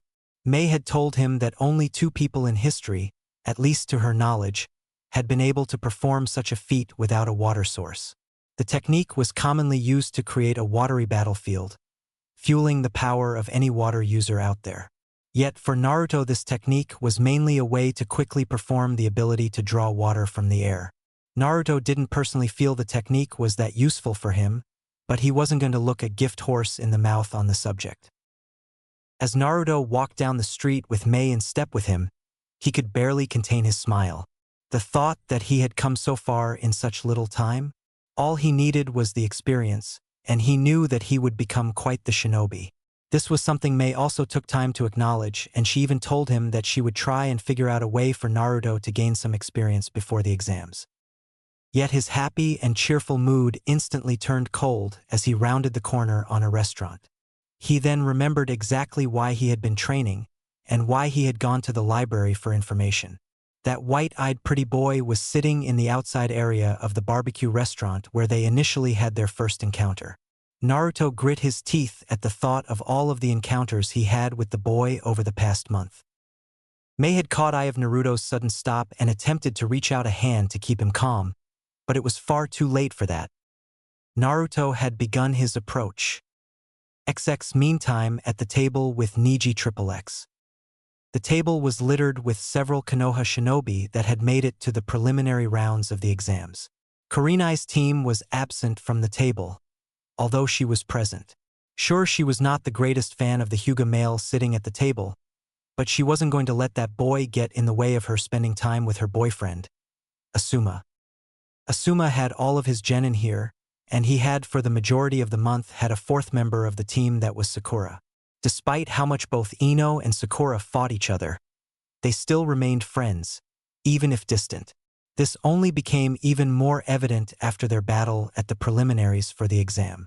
Yet he had to admit, as bratty as the two could get, they were both rather amusing and fun company to have around, especially with the fact that until just recently, both Shikamaru and Chuji were wrapped up with their families most of the time training. Shikamaru sat at the table leaning his head back over his chair. He was tired, and that much was obvious to everyone around the table. When his dad had found out that he had made it to the Chunin exams, despite the lazy attitude that they both shared, they had both decided to dive right into training for the finals. However, the day-to-day training wasn't so bad, at least until this week where it had begun to take a toll on his chakra coils. It was one of the main reasons as to why he had free time right now to go out with his friends. He wasn't supposed to be training. From now on, he would just work on strategy with his dad at night before bed, and a bit more in the mornings before he went in to get his assignments for the day. Sakura and Ino spent their time at the table chatting amongst themselves. They both were throwing ideas back and forth about what exactly Sasuke was learning from Kakashi during this 1-month period. However, as they began to talk more and more, not only just now, but over the last month about what Sasuke could be learning, Naruto came into conversation. Now it was not typical in the slightest for Naruto to be the topic of conversation for the girls. However, this month, not only just them, but nearly anyone who lived in Konoha had been thinking a bit about the young Uzumaki. The word of his encounters with the Hyuga had only served to spread across the village, and rumors spread by Yamanaka Ino spread like a cancer. The final trio worth mentioning at the table were that of Guy's team. Well, of the members that could walk, that is, Lee was still held up in the hospital gravely injured. Tenten had actually shot up several notches on Naruto's favorite people list. Ever since she essentially assisted Niji in getting Naruto injured, she had been coming by his house almost daily to check up on him. If Naruto was honest with himself, it grew to be almost annoying. Yet she still insisted on checking up on him and showing him that she was sorry. While it was a sweet and kind thing to do, there was no way it was going to stop him from getting Niji back. Especially after the entire village had gotten word of Naruto getting his ass handed to him twice by Niji, when the cheap bastard only decided to attack him at times he is not expecting it or couldn't fight back. Guy was the final member of the team whom didn't know how to act with the current situation. He prided himself with having the most youthful students around. Yet this tournament had shown him that one of his students had fallen farther than he could have imagined. Crippling your cousin? Attacking fellow Konoha shinobi multiple times? Guy didn't know if he should stand behind his student and support him, or if he should support his eternal rival student. The group sat at the table calmly talking. They had more than likely just finished eating and were just sitting around talking and drinking their sodas. Though the group's topic was one that the village had been stumbling onto continuously. Niji, I still don't understand how you could do that. I was holding Naruto back so that you wouldn't have to fight. Why would you go and attack him? Tenten said through gritted teeth. Everyone at the table knew that the subject was extremely touchy for the weapon user, and that she felt an extreme amount of guilt about what happened. Niji stayed silent and calmly took a sip of his soda before replying. The kid is a failure. Whether I attacked him or not had no consequences. The boy is not going anywhere and he is nothing special. His academy records show that just fine. The fact that the Inuzuka had lost to the boy should bring shame upon his family. The group stayed silent at that, Kurenai giving the boy narrowed eyes as she let the boy's words sink in. She was tempted on putting the boy into a multi-layered genjutsu until she saw a couple turn the corner down the block. She saw Naruto and strangely enough that same woman whom Naruto decided to eat with a couple weeks ago walking down the block. That was until Naruto stopped dead in his tracks before clenching his fists. She knew exactly what was going to happen. She could only hope the young Uzumaki wasn't the one whom ended up hurt once again. Back to Naruto X. Naruto threw caution to the wind and briskly moved in with a slight jog that slowed to a quick walk as he grew closer to the table. Mei had taught him a lot of things other than just jutsus over the month. Such as a shinobi being in control of their emotions was like an unspoken rule. Well, Naruto told himself, fuck the rules. I have never listened to them anyways. Naruto quickly rushed up to the black gate that separate the restaurant from the street and Niji had his back to, and he promptly got the attention of everyone at the table. However, most were too surprised by his appearance to even say anything. It is too bad for Niji that his eyes couldn't see full circle at all times, or he would have seen this coming. Hyuga Niji! Naruto yelled as he grabbed the boy by the neck with one hand and the back of his shirt with another. I am not going to wait for the finals. Naruto yelled as he threw the boy over the gate and caused him to roll several feet through the street. His white Hyuga robes were now covered in dirt and dust stains.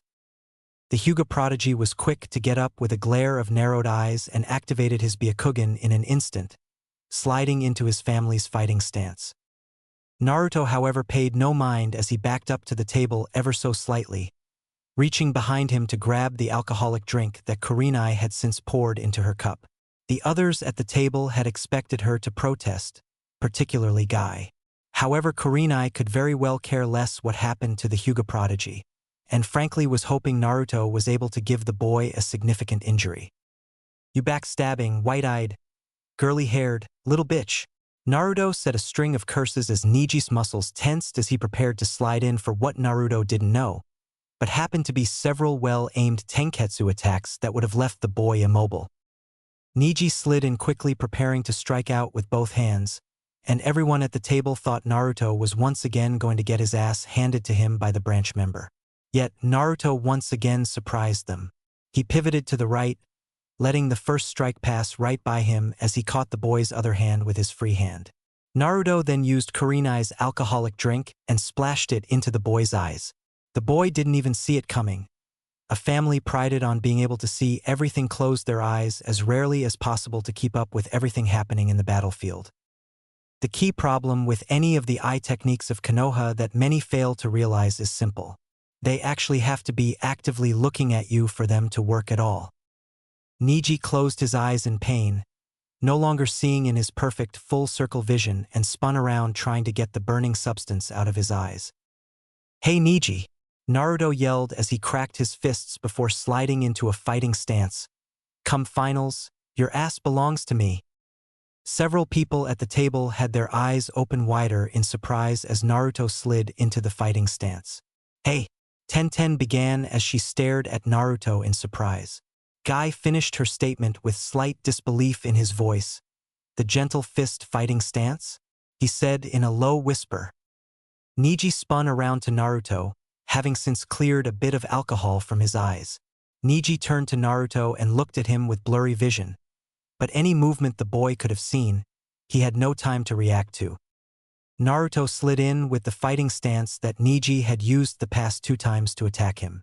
It only felt just that Naruto returned the favor. He could only hope that his trips to the library to uncover exactly how the stance worked would pay off. Naruto reached his palm back, gathering chakra in it before violently hitting the Hyuga in the chest. The effect was instantaneous. The boy curled over Naruto's hand, gasping violently in pain before shooting off down the street a good 15 to 20 feet. Everyone at the table was wide-eyed in surprise, and most couldn't help but feel the slightest bit happy at the Hyuga getting kicked around by Naruto now. "Oh my god!" Ino exclaimed like a giddy schoolgirl as she grabbed Sakura by the shoulders and shook her. "Naruto just used the Hyuga family signature style to get back at Niji? Can you believe how many people are going to start talking about this after I spread this around?" Ino said with the slightest glint in her eyes that made anyone who knew the gossip queen well get a bit of a sweat drop in the back of their heads. Guy, Kurenai, and Asuma had all stayed silent as their students got into a bit of back and forth bickering about what had just transpired. They watched and prepared to step in at any time as Naruto walked over to the now fallen Hyuga prodigy.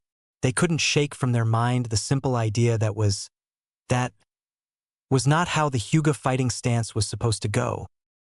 However, Guy could finish the thought as he looked at the young Uzumaki in wonder and then down the street to the young woman in ragged blue clothes. It didn't look intentional, but Naruto just used the basic steps of Tsunade's legendary taijutsu. Naruto paid no mind to all of the crowd that had now gathered around the group of them. He was too busy sifting through all the memories that flooded his head as he thought about his encounters with the boy laying at his feet. Naruto sighed deeply and reached into one of the very few pockets he had on his clothing now, and pulled out a roll of several papers held together with a string and a little tag hanging off of it. The tag read, "The Gentle Fist." The copies of the fighting stance he pulled from the library. Now who is the Hyuga to say that the fighting stance is useless without the Byakugan? Naruto didn't know a damn thing about the style. All he wanted to do was read through the basics of it, and learn that palm thrust to turn the white-eyed girly boy into a heap of trash on the ground. Naruto set the scroll down right by Niji's face and walked away. However, if he had stuck around longer, he probably would have grinned at what he heard Ino say. "Did you see that forehead?" Naruto gave the signature Hyuga palm thrust to Hyuga Niji. "How personal can this get?" she asked in an excited tone. Even if the event had occurred several minutes ago, everyone couldn't help but admit that the blonde's energy had been rubbing off on everyone else at the table, and they couldn't help but grin at what the girl was saying. "Can you imagine what it is going to be like at the finals?" she yelled as she slammed her hand on the table with a huge grin. Everyone at the table had thought something along the lines of, "When word of this gets out, I doubt that Uchiha Sasuke versus Gaara of the Desert will be the most awaited match of the finals." Time skip, day of the finals. Naruto adjusted the gauntlet on his arm with a smile plastered on his face. He was currently in the waiting room with all of the other contestants of the Chunin exam. He was also able to note that it appeared that there were a couple contestants missing, his teammate included. Much to his disappointment, May hadn't been around the majority of the day. She even said they wouldn't be meeting at the typical training ground in the morning because she had things to take care of related to the hidden mist village. Naruto had completed his jutsu he had been working on the past month, and with May's urging he even worked on a simple lightning technique, if he could even call it that. It was more basic manipulation using a couple hand seals. The technique didn't even have a name, it would just shoot out a current of lightning from your hand at a given distance for a couple seconds. Naruto couldn't even hold the technique very long, especially since he hadn't even worked on lightning manipulation. However, Mei said that a couple seconds was more than enough for what she intended him to use the technique for. Naruto had pushed the thought from his head the past few weeks that Mei had told him that she was training him strictly to win. However, this week it became perfectly evident that that was the case. This week, any training Naruto did for techniques was strictly on his own time because Mei had begun to work with Naruto in gaining him combat experience and developing strategy for the opponents in the exam. He never really thought he would ever enjoy it, but reading up on opponents? Strategy? To him, it was actually rather exciting. Not as exciting as him summoning 50 to 100 unarmed clones at a time and forcing them to fight him constantly for an entire day obtaining experience. But exciting nonetheless. Naruto's head perked up as he heard the contestants being called to the field by a man wearing a bandana with a senbon in his mouth. He glanced around silently observing his opponents as they made their way to the field. His eyes lingered on Niji's form several seconds longer than the rest. To say a rivalry sprouted between the two of them this month would be an understatement. Naruto felt that there was more of a rivalry between him and Niji than there ever was between him and Sasuke. When Naruto got onto the field, his thoughts about his rivalry were only solidified. Up in the stands, one would have to be blind to not notice an entire section full of white-eyed, black-haired males and females. Yep, the fighting between him and Niji had certainly attracted the attention of most of the Hyuga clan. He even heard silent mutterings about an outraged Hyuga clan head stomping into the Hokage's office demanding for him to be punished. The thought couldn't help but make him grin. While he wasn't as close to the old man as he was in the past, he had to admit that the man did know how to control his shinobi. It had been spread around the village that the Hyuga clan head stormed into his office demanding Naruto's punishment. The old Sarutobi, unknown to most, was in a very bad mood. Even Naruto didn't know why. He was quick to barrage the clan head with a series of questions along the lines of, "Oh, I did not see you complaining the previous 2 weeks, Hayashi. Perhaps I should give your nephew twice the punishment of whatever you wish for me to give Naruto, seeing as how the boy had attacked Uzumaki twice in the past 2 weeks? Or perhaps I should merely state that Uzumaki was acting in self-defensive against your clan, or more specifically your nephew. Perhaps it is because of his now quite rational fear of being attacked by your nephew without warning."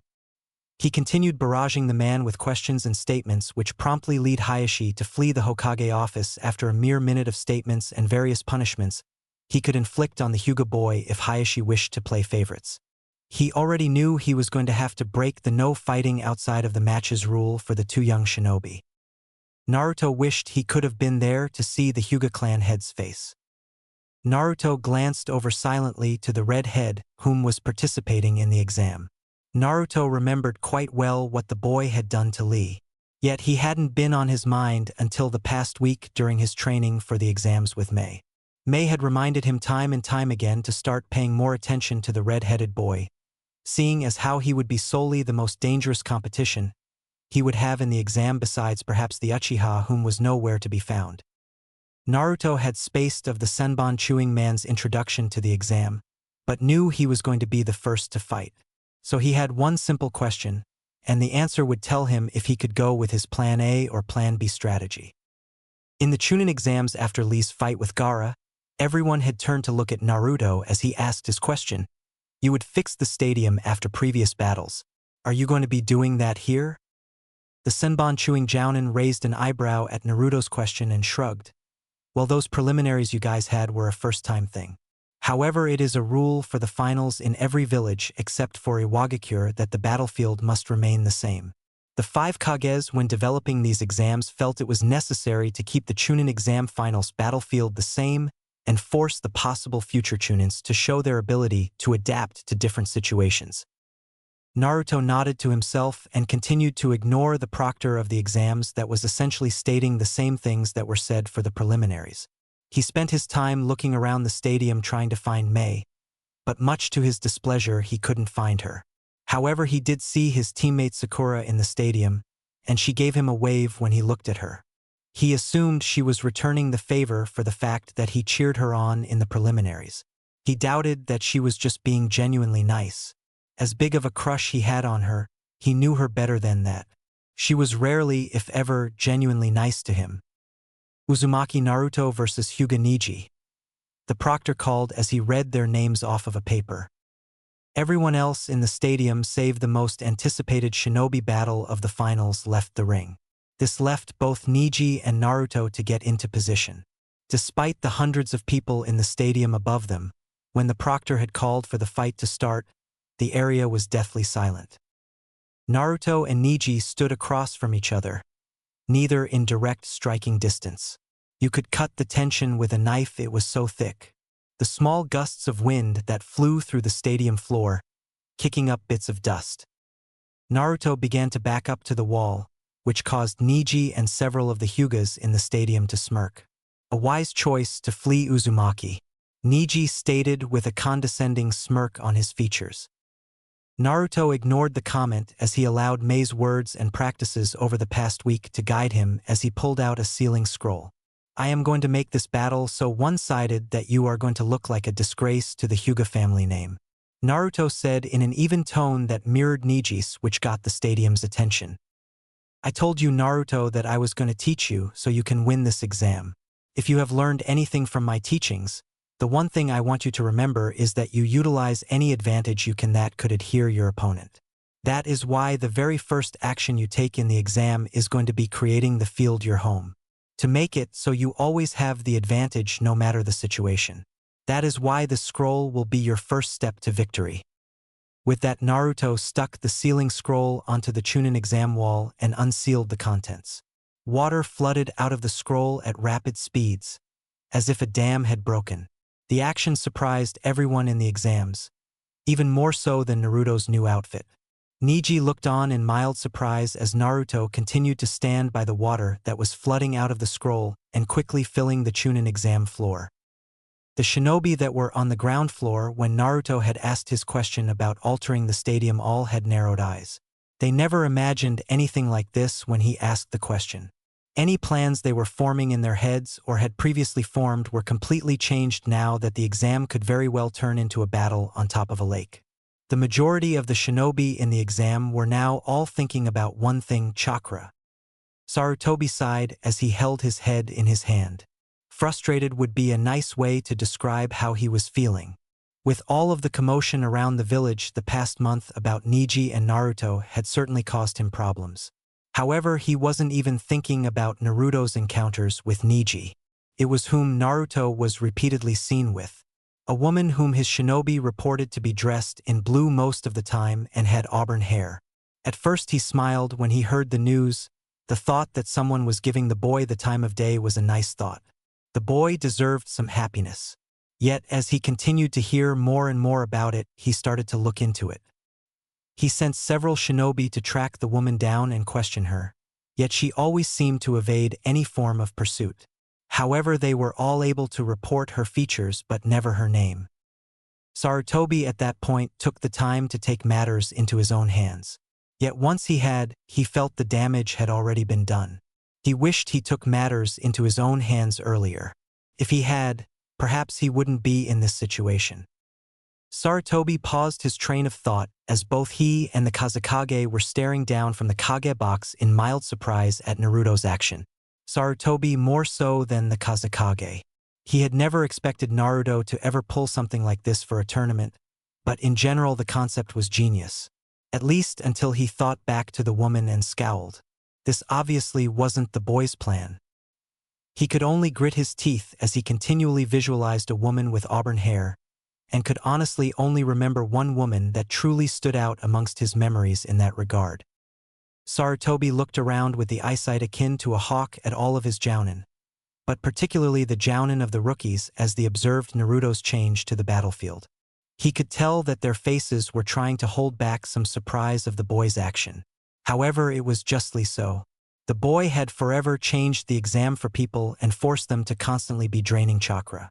It wasn't that big of a deal for a Hokage to stand on water, of course not.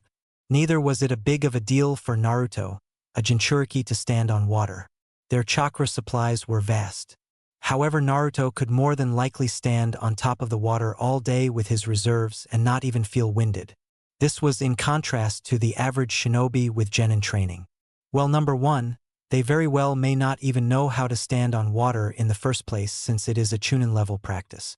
Number two, a genin could very well show signs of tiring after a mere 15 to 20 minutes on top of water. The thought that they would need to compete in several rounds doing this? It was a rather sinister, but intelligent way to secure oneself a position in the later matches. Sarutobi could only look on in amusement as Naruto got up from a crouch by the door, still across the field from Neji. He had presumably just got done blocking off any possible ways the water could leak out of the stadium. Quite the plan your Uzumaki Naruto has, the Kazekage said as he glanced over to Sarutobi. Sarutobi couldn't help but chuckle at the man's statement. If only he knew. He was about to respond to the Kazekage until his problem decided to do so for him. Oh yes, I believe the tactics I taught the boy will work quite nicely on mere genin Kazekage-sama, a female voice said as she made her presence known. An Umbu launched into the room next to the Hokage. I'm sorry, Hokage-sama. I wanted to stop her, but the Mizukage insisted on gaining her seat in the Kage box as per the rules agreed upon for the Chunin exams by past Kages. The old Hokage gave the woman a bitter stare, while the Kazekage seemed to be silently seething at the situation. Sarutobi sighed and shook his head. Well, I am never one to deny a Kage their rightful seat, he said through gritted teeth as he stared at the blue Kage hat in the woman's hand. She was flanked by two guards, one wearing the signature Mist Hunter ninja mask, and the other being the famed youngest of the 7 shinobi swordsmen, Chijuro. Sarutobi sighed as he took in the woman's features, and most notably her auburn hair. He found Naruto-sensei, he just had a hard time truly believing it. He idly groaned at the fact that the Nidaime, his former sensei, had insisted upon every Kage being given the opportunity of having a seat in any Chunin exam if they so choose to have one. Long time no see, Hokage, the woman said in a cold tone as she sat in the seat she had been given for the exams. Mei Terumi, Sarutobi said quietly, but the woman quickly responded. I believe that is Mizukage to you, Hokage, she said, staring at the man intently with cold eyes. Sarutobi ignored the comment and said, I see it appears your side won the civil war then? He said with a hint of frustration. Why yes, we did win. Of course, this is with no thanks to you, since you denied us any assistance in the war, Mei said quickly as she gazed down to the field. Sarutobi said nothing as he had long come to different conclusions as to why the woman was here. However, one of the key reasons he rationalized was to rub the fact that she became Kage without his country's help. Yet more importantly, he feared she was here for something more. Revenge. He pushed the thoughts from his mind as he stared back down at the now 30 to 40-foot deep lake of a stadium. Naruto stood on top of the water across from the Hyuga, whom was still waiting in a typical defensive stance. He had read in the library that they were renowned for their patience in battle, waiting for the opponent to attack and for them to counter and press the advantage. However, Naruto, with his action of unsealing a lake, had since put a deadline on the Hyuga's patience. I am perfectly content with standing on this lake all day. I promise you I have more chakra than you do, he yelled over to Neji, whom bristled a little at that. He had only practiced water walking a couple times in his shinobi career, and he didn't doubt the shadow clone making shinobi across from him had more chakra. He just knew that chakra meant nothing unless it was used efficiently. Sadly, playing the waiting game over a body of water was an efficient if not taxing way to utilize superior chakra reserves. Neji relented, realizing he only had a certain amount of time to finish this fight before he would lose, and began to make his way forward. Naruto grinned as Neji began to make his way to Naruto, and Naruto too made his way to the center, intent on meeting the Hyuga halfway. I am fated to win this match, Uzumaki, Neji said as they got within 30 feet of each other. Naruto grinned.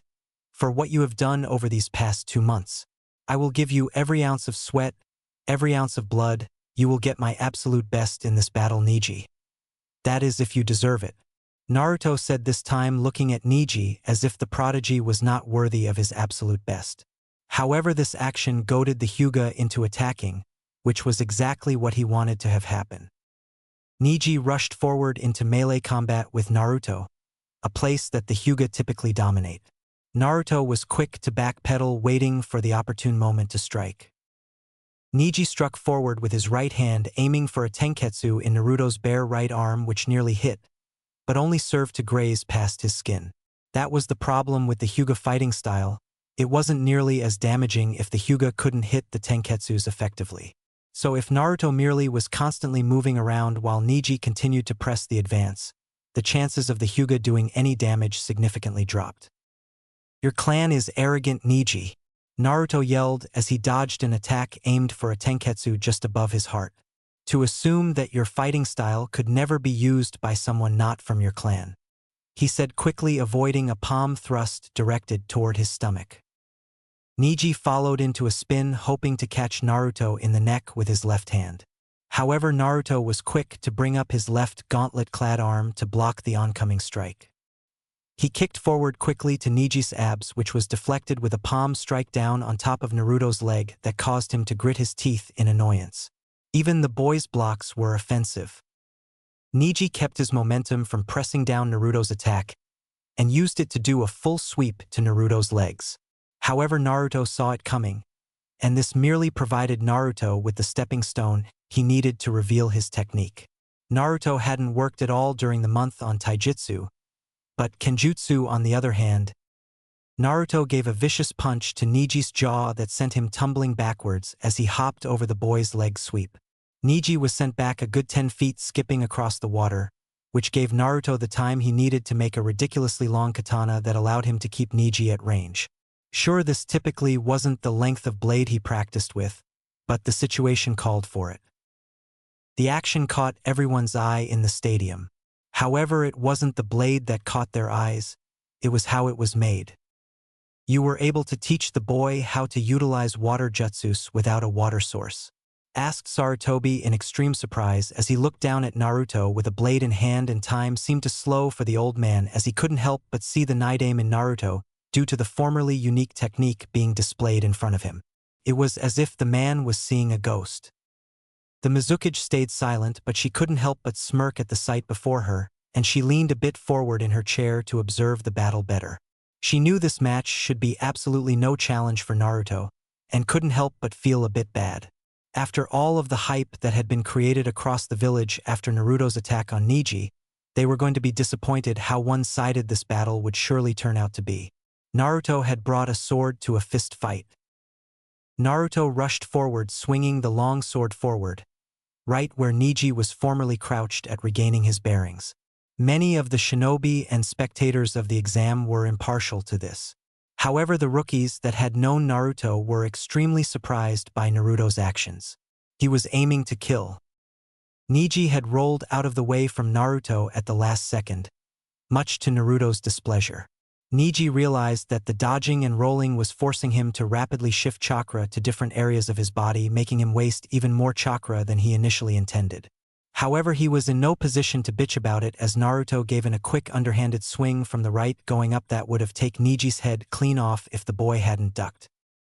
Neji jumped back quickly to dodge another swing from Naruto that would have cleaved him directly in half from top to bottom, before he tried to close the distance and give a strike to Naruto's shoulder, intent on making the arm immobile. This action, however, wasn't going to fly with Naruto, whom quickly hit the incoming arm down with his free gauntlet-encased hand before following up with a backhanded uppercut to the Hyuga that sent the boy sprawling once again across the water. Naruto this time wasn't going to take the time to make the water blade and give Neji time to recover. He pressed his advance with the currently one-sided fight. Naruto became the poster child of bringing a sword to a fist fight to everyone in the exam. Naruto rushed up, not allowing Neji to recover, and grabbed him by the neck with his gauntlet and proceeded to toss him roughly into the air, just enough so the boy wouldn't be given the opportunity to try and roll off to side again. After all, you can't dodge in mid-air. Naruto suffered an attempted tenketsu strike, but it was effectively useless on the metal arm. He gave a slash to the right which could have very well slashed through Neji's ribs. How Niji was quick to bat the oncoming blade over his head, much to Naruto's surprise. He had forgot in the one-sided battle that the water sword, like any blade, could be parried by a well-timed strike on its flat side. Niji came back to the ground only to be forced to dodge several stabs. They came at him in a flurry from all directions that got the crowd roaring. Left side of the head, right side of the head, narrowly missing his left shoulder, nearly piercing his throat. Now the blows were quite easy for Niji to dodge, having practiced the gentle fist all of his life. Yet the situation he was in was constantly going downhill, like playing with fire. When you play with fire, sooner or later you are going to get burned. Niji got burned. A quick change from stabbing to a single slash across the chest caused Niji to double over in pain, which Naruto only proved to capitalize on like any true warrior would, and gave him a near jaw-shattering knee that packed an enormous amount of strength behind it. It sent Niji flying backwards, nearly hitting the wall, and that was when Naruto revealed his personal jutsu. 6 small foxes made of water shot quickly out of the water, and if you stared intently out of the water, you would see that there were even more running around under the surface. The foxes rushed Niji, whom despite his wound was able to quickly hit the 2 that attempted to pounce him out of the air. The problem was that the foxes appeared to be never-ending. He would destroy 2, and they would merely turn back into water like Mizu Bunshins. Add to the fact that every one he killed 3 more would seemingly come out of the water from the end of the arena and eventually begin to once again leap at the Hyuga.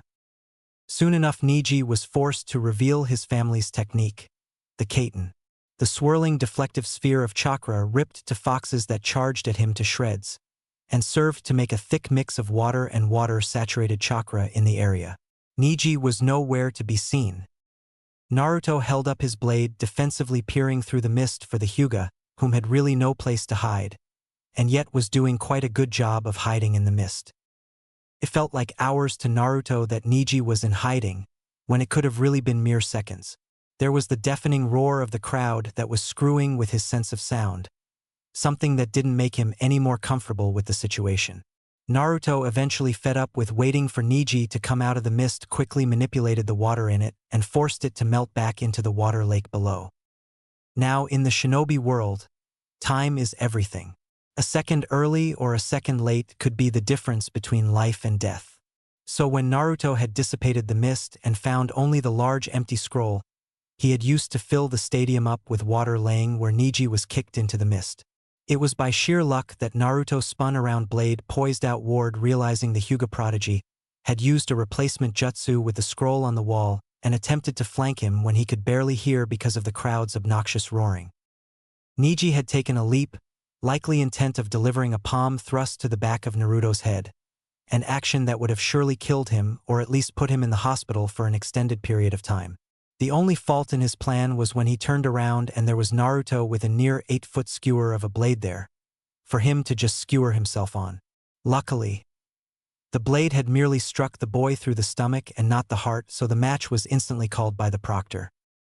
The silence that had occurred when Naruto's blade skewered Niji only lasted mere seconds before loud cheering from everyone in the stadium like bloodthirsty animals, or idiots watching something akin to dog fights. Well, everyone save the Hyuga's section. Naruto noticed the children his age didn't agree with what happened and how the battle ended. But Naruto didn't care. Hell, people were cheering Uzumaki, Uzumaki, over and over. Acknowledgement over friendship for the time being was what was on Naruto's mind. A medic came up to Naruto, whom Naruto briefly explained that they would just need to channel chakra into the blade to keep its form, since he already had done the shape manipulation for it. However, if the blade no longer had chakra coursing through it, it would merely dissolve into water. Anyone with half a brain would know why the blade dissolving before they had adequate means of helping the boy would be terribly bad. Up in the Kage box, Mei could barely contain her grin, an action that didn't go unnoticed by the Hokage or the Kazekage. She promptly excused herself, stating calmly that she was going to go congratulate her student. Sarutobi remained silent but couldn't help feel a level of hatred he hadn't felt in a long time over the woman stating that Naruto was her student. He suddenly felt like cursing the fact that he ever signed Kakashi off to go take Sasuke to go train, so he didn't get utterly slaughtered by this Gaara boy. Perhaps if he didn't, Naruto wouldn't have been so ruthless. He knew that he failed the boy since he was likely clinging to the woman like glue. So trying to find a way to remedy the situation was, needless to say, tough. He only wished that Jiraiya had actually tried to find the boy, seeing as the man was currently in town. It fell on his own fault that Naruto had gained a teacher, quite possibly the best teacher alive from the land of the bloody mist. Moments after the woman had left, an Umbu appeared and said, "Sir Uchiha Sasuke still isn't present for his match with Gaara. I believe we can always move their match back a bit. Isn't that right, Hokage-sama?" The Kazekage asked with a questioning glance. Sarutobi sighed as he ran a hand through his gray hair. He needed another successor, so he didn't have to make these decisions anymore. Naruto sighed as he made his way back up the stairs to the waiting room for contestants in the exam. He knew he probably wasn't the most well-liked person amongst the contestants after he completely reshaped the playing field. However, it was just something they were going to have to deal with now, unless they want to try and dive down 40 feet, leaving themselves open to attack. Sure enough, when he had made his way up the stairs, there were several glares shot his way, which he ignored. He was prepared for it anyways. He made his way over to the railing next to Shikamaru and Shino with a grin. "So how did I do?"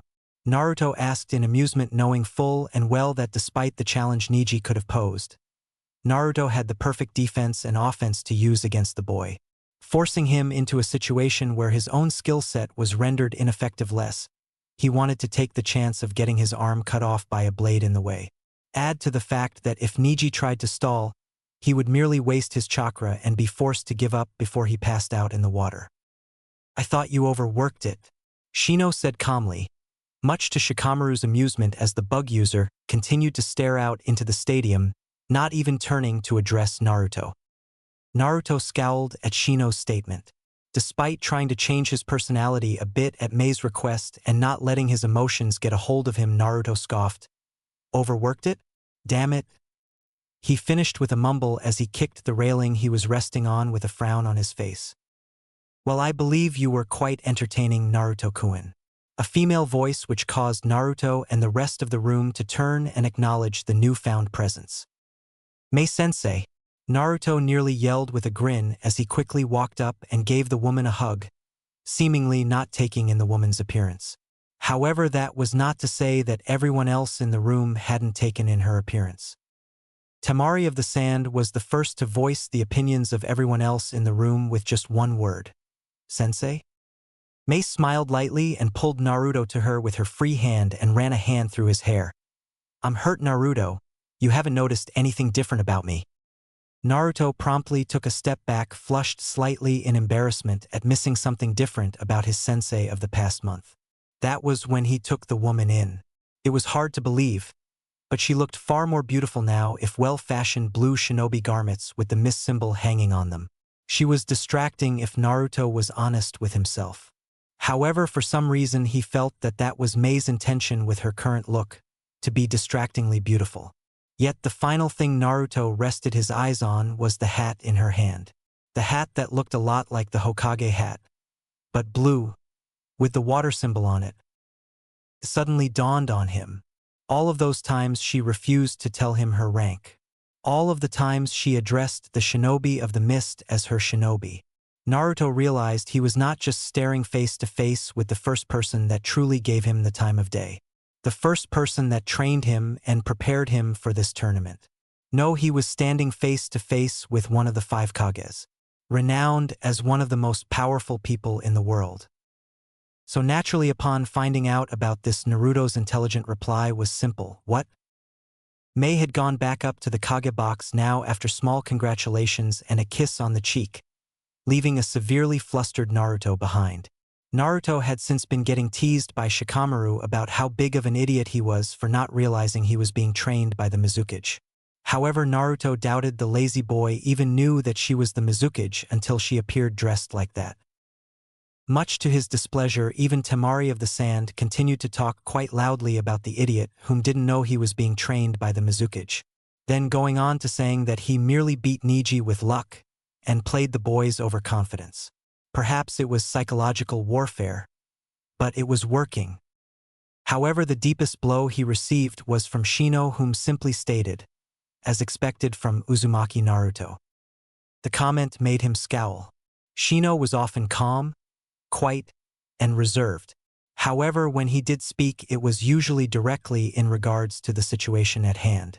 The open-ended comment that could very well be an insult made Naruto grit his teeth. However, instead of getting even more flustered than he already was with Mei's earlier teasing of his shell-shocked form.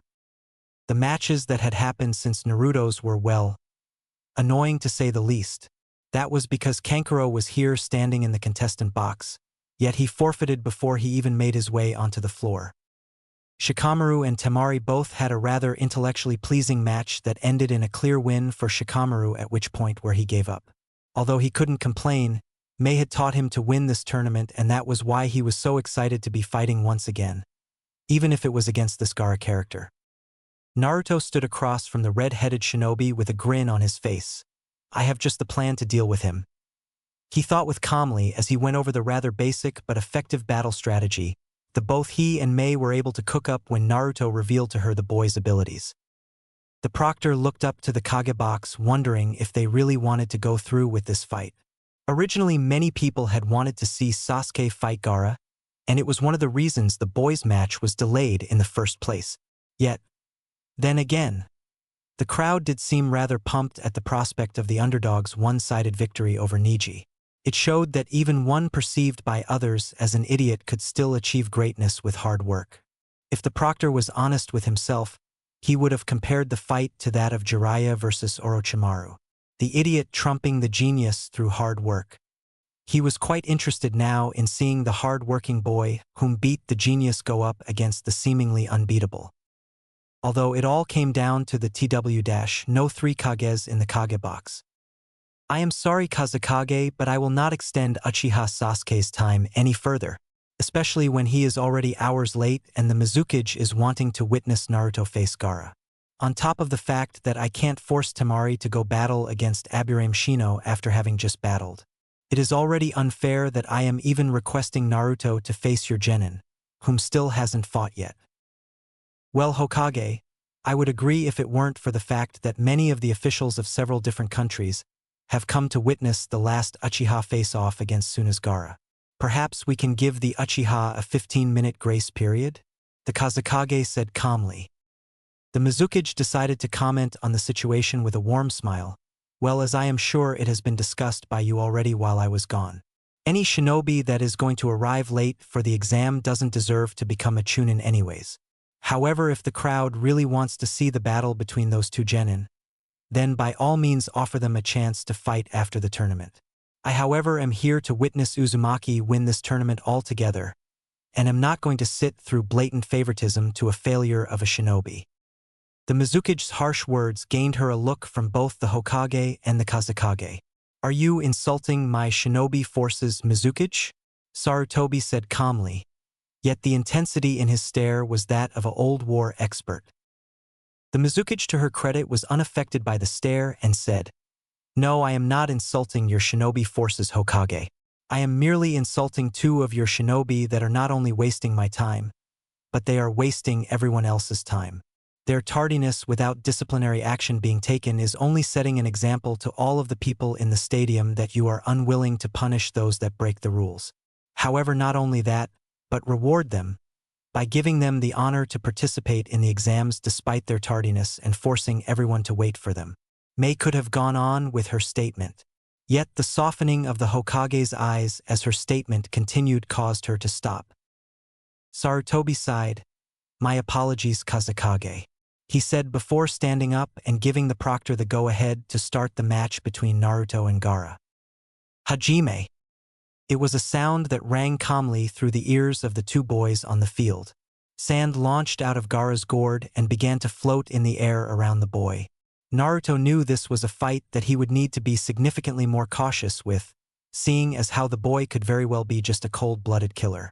As such, with such a dangerous opponent, Naruto was this time around quick to start. Remember, Naruto, your opponent uses sand as his primary attacking force. He likely channels chakra through the sand to make it move to his will.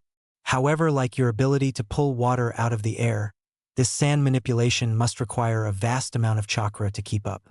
The faster he has to force the sand to move, the more chakra he uses. Now imagine if the boy had to constantly move the sand in order to keep it dry. Mei's voice echoed in Naruto's head. Why would he have to keep the sand dry?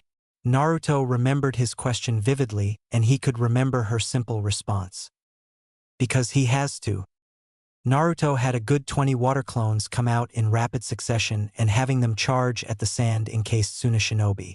The redhead made no effort to move and merely brought up his standard shield of sand, with a relatively bored expression on his face. The boy would regret not taking Naruto seriously.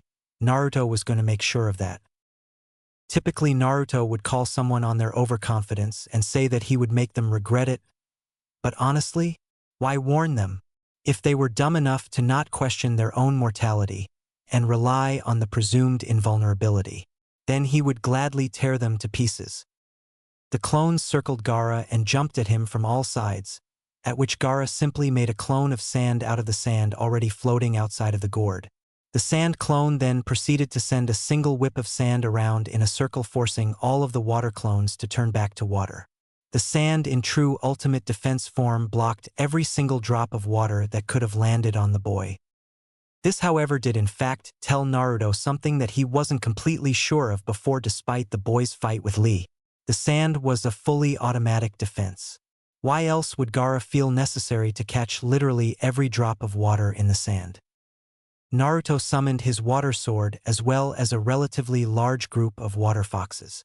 There were at least a good 30 or 40 of them, although many of the people in the crowd wanted to slap their hands against their foreheads at the display. After the previous display with water clones, it seemed almost idiotic to try a different tactic with a bunch of smaller version of water clones. The foxes ran in first, followed by Naruto, whom was going through a short selection of hand seals as he glided across the water's surface at impressive speeds. The foxes all charged, some even rising out of the water behind the redhead. Yet they were no match for his ultimate defense. The foxes would leap and try to get the boy with a vicious bite, only to be forced into water and be soaked up by the sand. Naruto appeared in front of the clone with his blade drawn, slashing repeatedly at the sand clone of Gaara. This action, however, got many questioning glances of everyone in the crowd. What the hell is Naruto doing? Ino drawled as she supported her head with one arm in a bored fashion. They had all since moved up to the railing since it was one of the rookie genin fighting the most dangerous opponent in the exams. It does seem pretty useless, doesn't it? Sakura asked with the slightest tick mark growing, for a moment forgetting all about Sasuke not being at the exams yet. Duh, forehead. His sword keeps breaking every time it hits the sand. What is he going to do? Hope the Gaara kid freezes to death from being wet. Naruto, while remaining in front, slashing at the clone constantly, the blade dispersing every time it made contact, splashing water onto the clone. Every now and then, however, Gaara would send an actual attack at made of sand, which he would actually deflect, and oddly enough the sword would hold. To Gaara this only meant one thing. He narrowed his eyes at the thought, the boy is doing this on purpose. The chest of the sand clone exploded outward, moving considerably more slow than what people had seen it move during the preliminary rounds. Realization hit Gaara and he suppressed a scowl. His mother may be whispering in his head telling him to kill the blonde boy, but he knew a disadvantage when he saw one. The water had saturated the sand and made it heavier without Gaara noticing, since he wasn't actively moving it around. The sand was moving slower due to all of the water in it. Gaara toyed with the idea of dispersing his sand and forcing all of the water out of it. Yet he couldn't help but feel that was what Uzumaki Naruto wanted. He wanted him to force the water out of the sand by dispersing it, and the action would then leave him open to attack with minimal amounts of dry sand to defend himself with. If only I cowl dash. Gaara was forced to stop his train of thought, as he didn't notice 4 tiny spiraling pools of water form around him during Naruto's frontal assault. The giant spiraling fangs came quickly out of the water and started grinding into Gaara's sand like a drill from all sides but the front. Gaara grit his teeth at his current predicament. No matter, he thought dryly. Mother will have your blood eventually. Gaara formed a halo of a sand cloud around his person and began moving forward, out of the oncoming barrage of water. This action mildly surprised the sand siblings in the contestants' box. Gaara hadn't even really needed to move during a battle, but just because their brother was walking wasn't anything to get excited over. However, it was noteworthy. Naruto inwardly grinned at the sight of Gaara taking steps forward to get out of the water Fang bullet barrage. By the time the redhead had gotten out of the barrage, his sand was literally dripping wet, and Naruto's full plan was finally realized. How will we force him to keep his sand moving and dry though? Lee was super fast, and Gaara didn't even need to move in order to stop him. Naruto remembered his question. If he doesn't keep it moving Naruto, he will lose his sand. Naruto charged forward with his water sword that was once again the length of an absurdly large 10-foot katana. He had pumped enough chakra in there in order for it to stay intact for a good 10 seconds after it had been thrown. However, in Naruto's case, he would probably only need 3. 1. Gaara's sand shield loyally came up to block and catch the water sword Naruto had thrown. 2. Naruto jumped up towards Gaara, making 2 hand seals before extending his hand. 3.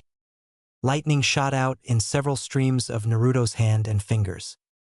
Lightning coursed through the water sword that was sticking out of the dripping wet sand that was floating off the ground. From the entry point where the lightning struck, the sand flash heated far past its melting point. Remember Naruto, the main mineral in desert sand, has a melting temperature of 4,200 degrees Fahrenheit and 2,300 C. I had you learn that basic lightning jutsu for a reason. After all, typical lightning is around the temperature of 52,000 degrees, and for people not in America, around 30,000 C. I think the sand literally turned impossible to control. Between whatever substance the sand had turned into, Naruto knew the Sandman could no longer use it. Whether it became liquid glass that would instantly harden upon hitting the water, or if it was solid glass and was already prepared to fall to the depths of the man-made lake. It didn't mean much to Naruto. It just meant that the redhead no longer had anything that he could attack with. Naruto stood across from the redhead and they stared at each other in silence. The crowd too, despite the impressing and quite surprising outcome of the situation, had turned silent. 2 boys stood across from each other, and yet one had effectively lost. At least that was what everyone thought. Naruto waited momentarily, hoping the boy would give up. Yet upon his opponent slipping into a relatively sloppy fighting stance that appeared to be that which one would practice in the academy, he realized that the boy was not going to give up. Naruto gathered another water sword out of virtually thin air, with the slightest bits of the blade being made from the watery surface below his feet. Naruto calmly walked forward, no longer intent on having his sword dissipate when coming in contact with the boy's sand shield, seeing as how he had no more to worry about. He could now just chop the boy up as he uses that pathetic excuse for a taijutsu stance. Naruto ran at the boy, intent on cleaving the boy in half, seeing as how he wasn't ready to give up. Naruto jumped at the last several feet and swung down hard on the boy's arm, only for the blade to stop. That was when he heard it. "Run, Naruto-kun. He still had the sand that encases his body," was the cry of, oddly enough, Lee from Guy's team. Time seemed to slow for everyone in the stadium, because by the time Naruto had heard Lee's yell, it was too late. Sand had gathered and protruded a spike directly from his chest that pierced right through Naruto's stomach and hefted him off the ground. Naruto, despite his grim situation, couldn't help but grin at the irony of the final moments of the battle. He told himself he was going to tear Gaara apart for being overconfident. Then here he is quite possibly about to be destroyed due to his own overconfidence. Naruto looked down upon the redhead, whose face now held a crazed expression, and he bit back a scowl. He was fully intent with wiping that expression off the boy's face by the end of the match. So he clasped his hands together in a single abbreviated seal and uttered 3 words. Water Dragon Jutsu. A giant water dragon burst forth from the water, diving right into Gaara. Naruto was forced to take some collateral damage due to the sheer size of the dragon. However, the damage dealt to Naruto was far less than that which was dealt to Gaara, seeing as how he was hoisted several feet above the boy. Not to mention the fact that his body was actually used to taking physical punishment and recovering quickly. As Gaara was swept away by the dragon, the clean but sharp spike was removed from Naruto's stomach. He could feel the wound stitching up on the spot. One of the few times he was thankful for the fox. It gave him the opportunity to not be punished so severely when mistakes were made. Needless to say, when the water dragon, whom seemingly had a mind of its own, was done punishing Gaara, the proctor didn't know whom to call the winner. The red-headed boy who was staring blankly, yet breathing and awake, at the sun, or the water user that was kneeling in the corner clutching his stomach. I guess I shall call this match AT. The proctor, Genma, was cut off by Naruto quickly yelling, "No, I can fight," he said as he stood up on shaken legs clutching his stomach. He took a deep breath of air before spitting out a glob of blood and repeated what Mei had told him in his head. "You should be proud to be a Jinchuriki Naruto-kun. More importantly, the Kyuubi Jinchuriki. You have the potential to become the greatest shinobi the world has seen in the past few hundred years. Your abilities related to Kyuubi are nothing to be ashamed of." He took his hand off of his now sealing wound. "I will kill him, however, if the match isn't called in my favor," Naruto said with as calm a tone as possible. Despite himself healing, he still wanted to at least be able to sit down and rest while he recovered. Genma chewed on his senbon for a few moments, studying the red head whom laid in the water. He was beginning to appear less and less aware of his surroundings as time went on. Soon enough Genma, with quite the smirk, relented. "All right then. It appears this match goes to Uzumaki Naruto of the Leaf," he yelled out, at which point the majority of the stadium cheered. Save the few that came from Suna, who merely sat there rather disgruntled. Likely because they lost a bet saying that Gaara would win all of his matches. They didn't take into account that there could have been more than one person that was obvious competition for Gaara. A majority of the Jounins and Chunins, however, were noticing a pattern in Naruto's performances in the fights he has had in the Chunin Exams. Each one thus far had been rather well planned given the circumstances. Keeping a Hyuga inside a theorized dead zone, which consisted of keeping a Hyuga around 6 to 9 feet away from you at all times. Too close to attempt to use any of their few long-ranged attacks, or their heavenly spin. Yet too far for them to get any decent strikes on the opponent. Or with the most recent match, playing his opponents over confidence. The boy acted as if he was immortal and that no one in the exams could oppose him, even when Naruto was his opponent. His cockiness led to his demise. Utilizing actual chemistry and science coupled with a rather effective strategy to beat an opponent. Uzumaki Naruto may have yet to show the teamwork that the Hokage looked for in Chunins. However, the boy had certainly shown his ability to plan and analyze situations and prepare. His idea of changing the battlefield to best suit him was an old mentality, one that became personified in the Shinobi Wars by the salamander Hanzo. The man had turned his entire village into a battlefield that directly supported his strategic needs. He could oppose any and every threat, even Konoha's legendary Sannin, all at once. The thought of a genin pulling tactics like that out of a hat. Well, needless to say, many were impressed, even if they weren't showing it. After Naruto had been declared the winner of the match, he fell once again to a kneel as he grit his teeth. He could only thank Kami that Mei had decided to materialize right in front of him with a water shunshin and assist him in standing. She walked with him several paces, both of them giving a nod to a surprised Genma as they walked past. He promptly gave Naruto a light pat on the shoulder, at which point Naruto would have gave a cheesy grin at the acknowledgement and run around yelling about it, if even the mere thought of the action didn't hurt the boy's stomach. A loud rustling was heard behind them as Naruto limped his way off of the stadium lake. Naruto wanted to know what type of joke Kami was trying to pull with having Sasuke arrive just as Naruto was the most injured he had been the entire day. The concept would probably swell his rival's ego, a thought that only made Naruto scowl. "Naruto." He heard his sensei call in surprise as he looked around the stadium and took in his student's appearance. Naruto grit his teeth and turned around. There were few people he could say he honestly held a heavy dislike for, and this man was one of them. The only bright thing that came to mind was the prospect that Kakashi's betrayal against him lead him to find Mei, whom happened to be a far better sensei than he could have ever hoped for. His success thus far only proved that. Kakashi's single visible eye widened momentarily as he took in Naruto's battered appearance, and more specifically, the hole in his gut. Yeah. Naruto replied with one eye open as he shifted the hand covering his stomach. Kakashi didn't know what to say at Naruto's current state of injury. The current state of injury reminded him of someone else he failed. How did your match go? He asked, giving a weak-eye smile as he did his best to look past the grim situation. Naruto growled to himself and felt like lashing out at the man, but didn't by merely walking over to Gaara's fallen form. I handled them, he said calmly as he stepped of Gaara and looking around. It appeared that his siblings didn't exactly feel comfortable with the prospect of touching the boy and carrying him back up to the contestants' box. Luckily, at least in Naruto's opinion, Kakashi's attention had shifted. When he saw Gaara's fallen form, he instantly knew what had happened. I knew we had a flashy entry. But is Sasuke disqualified? Gamma sighed, your tardiness is contagious at Kakashi?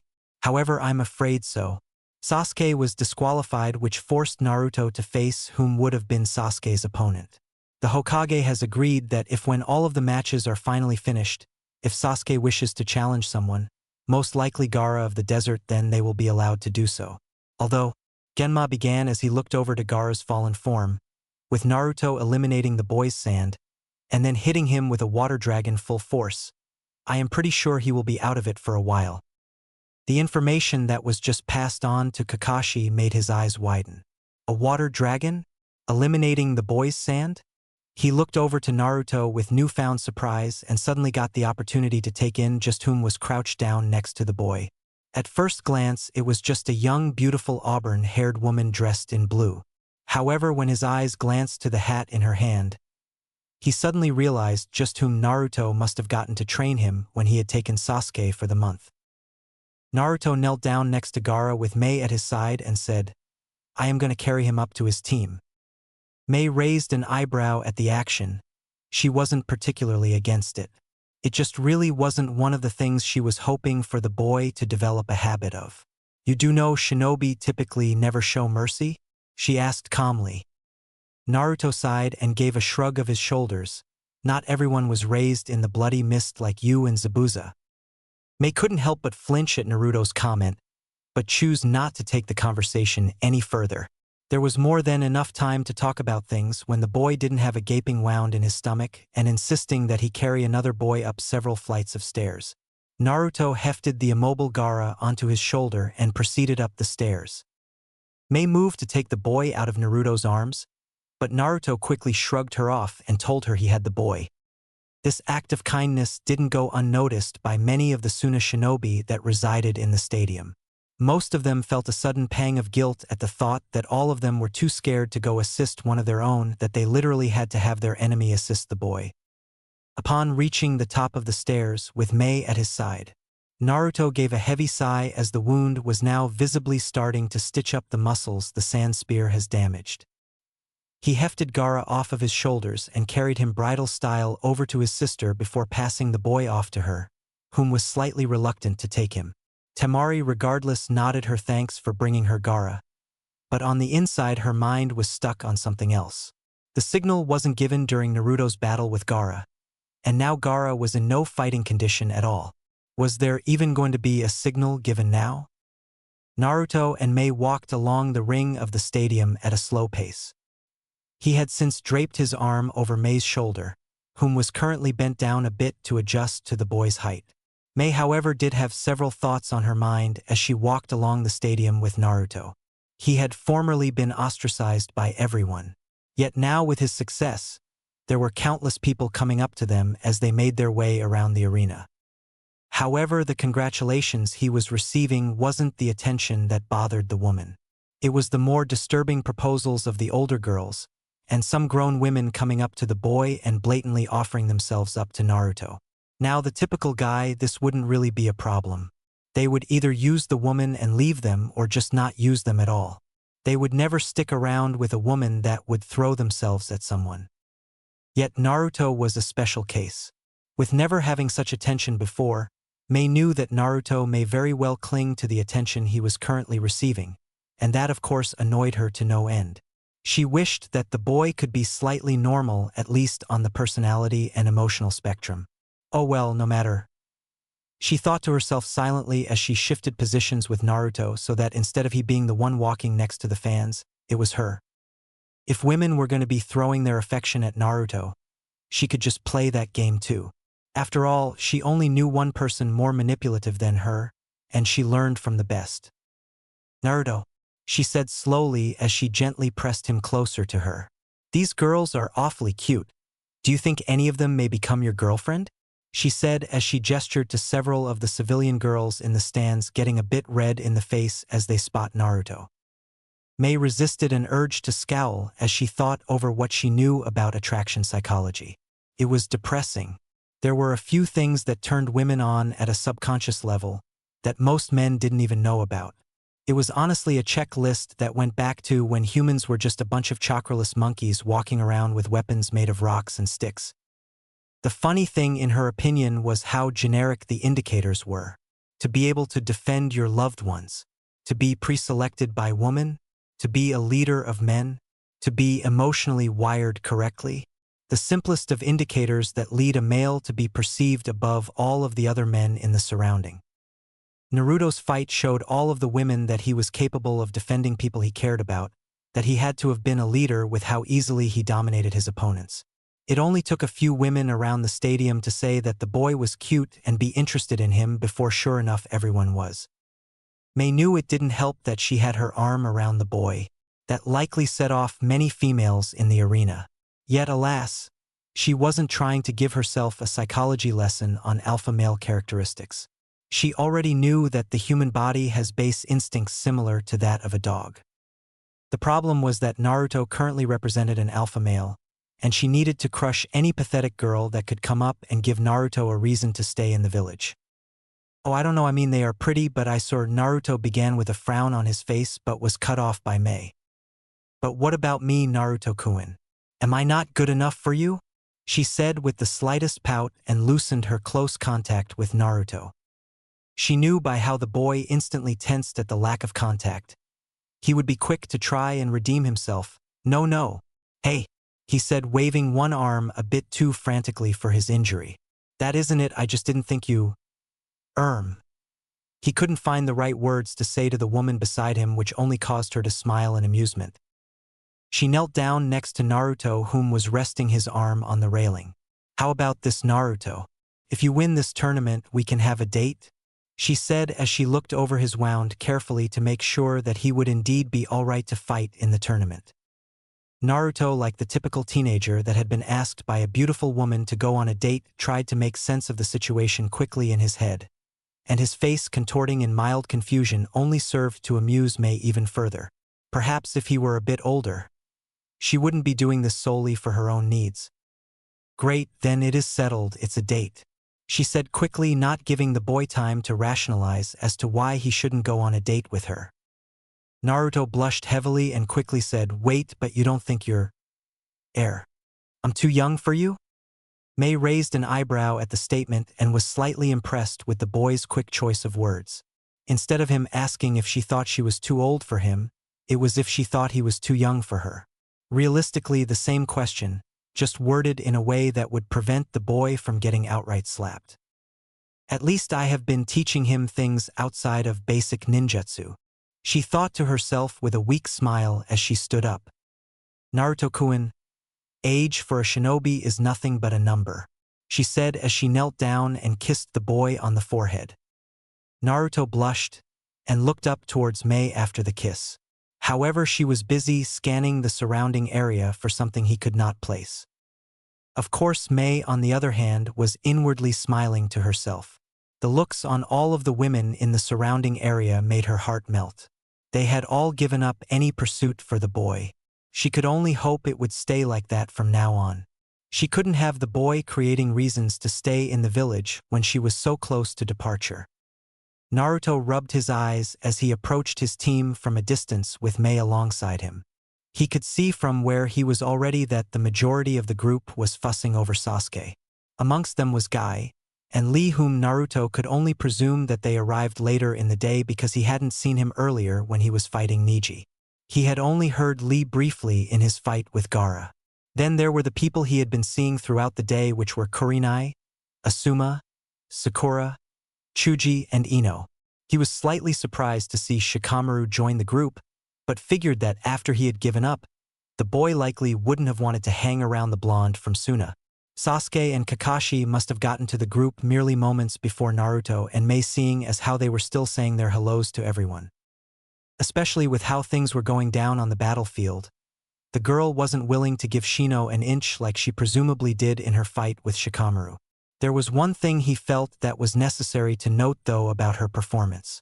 She was sticking to the wall and not standing on the water. It either meant she was playing a tactical move that would conserve more chakra, and he knew that it wasn't that far of a stretch considering her match with Shikamaru. Or she didn't know water walking, which also wasn't that hard to imagine given the fact that there wasn't many places to train water walking out in a desert.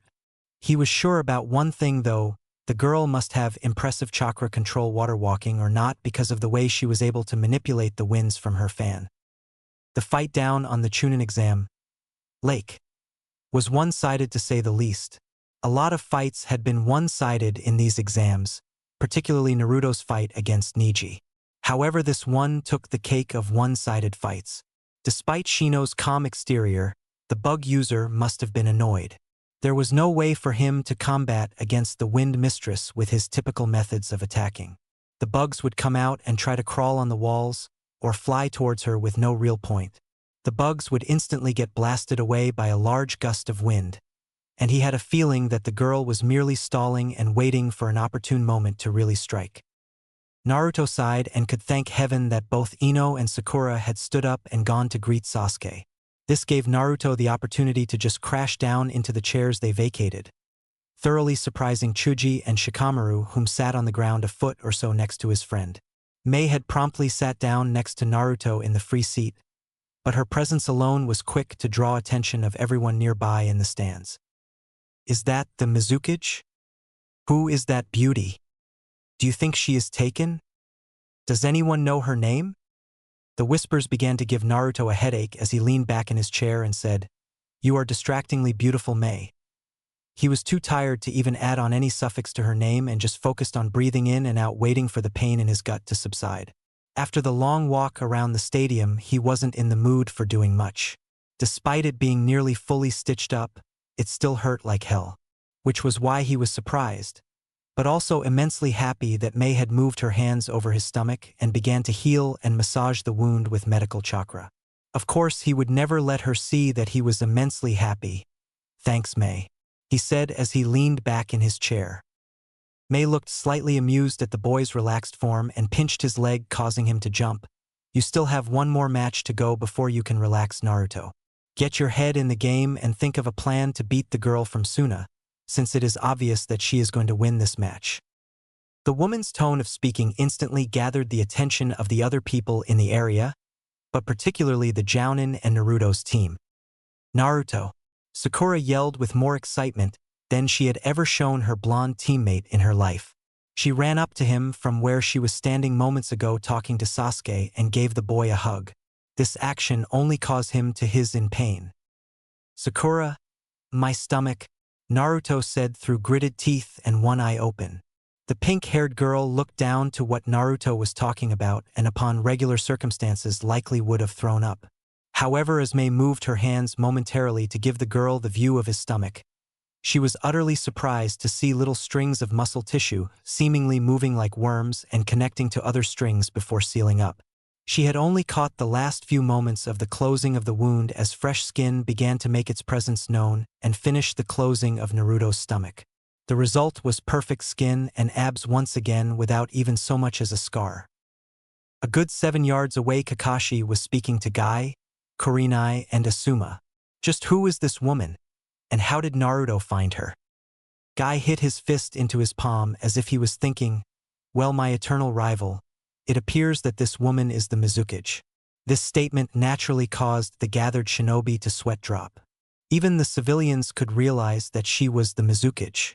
Thankfully, before Kakashi could bring up a rather insulting retort to Guy's attempt at being helpful, Kurenai cut in. We don't know. She had been seen several times by our teams walking around the village with Naruto. However, when she was walking around the village, she was just dressed in blue rags. We didn't think anything of it other than someone was just showing the boy kindness. I don't know about you, but I wasn't going to approach the two of them and be the potential reason for the woman suddenly leaving and no longer spending time with Uzumaki. Kurenai said as she sized up the woman before them, who had since stopped working on Naruto's wound. She didn't seem bad. All of the genin had gathered around Naruto now, even Sasuke, whom stood at the back of the group.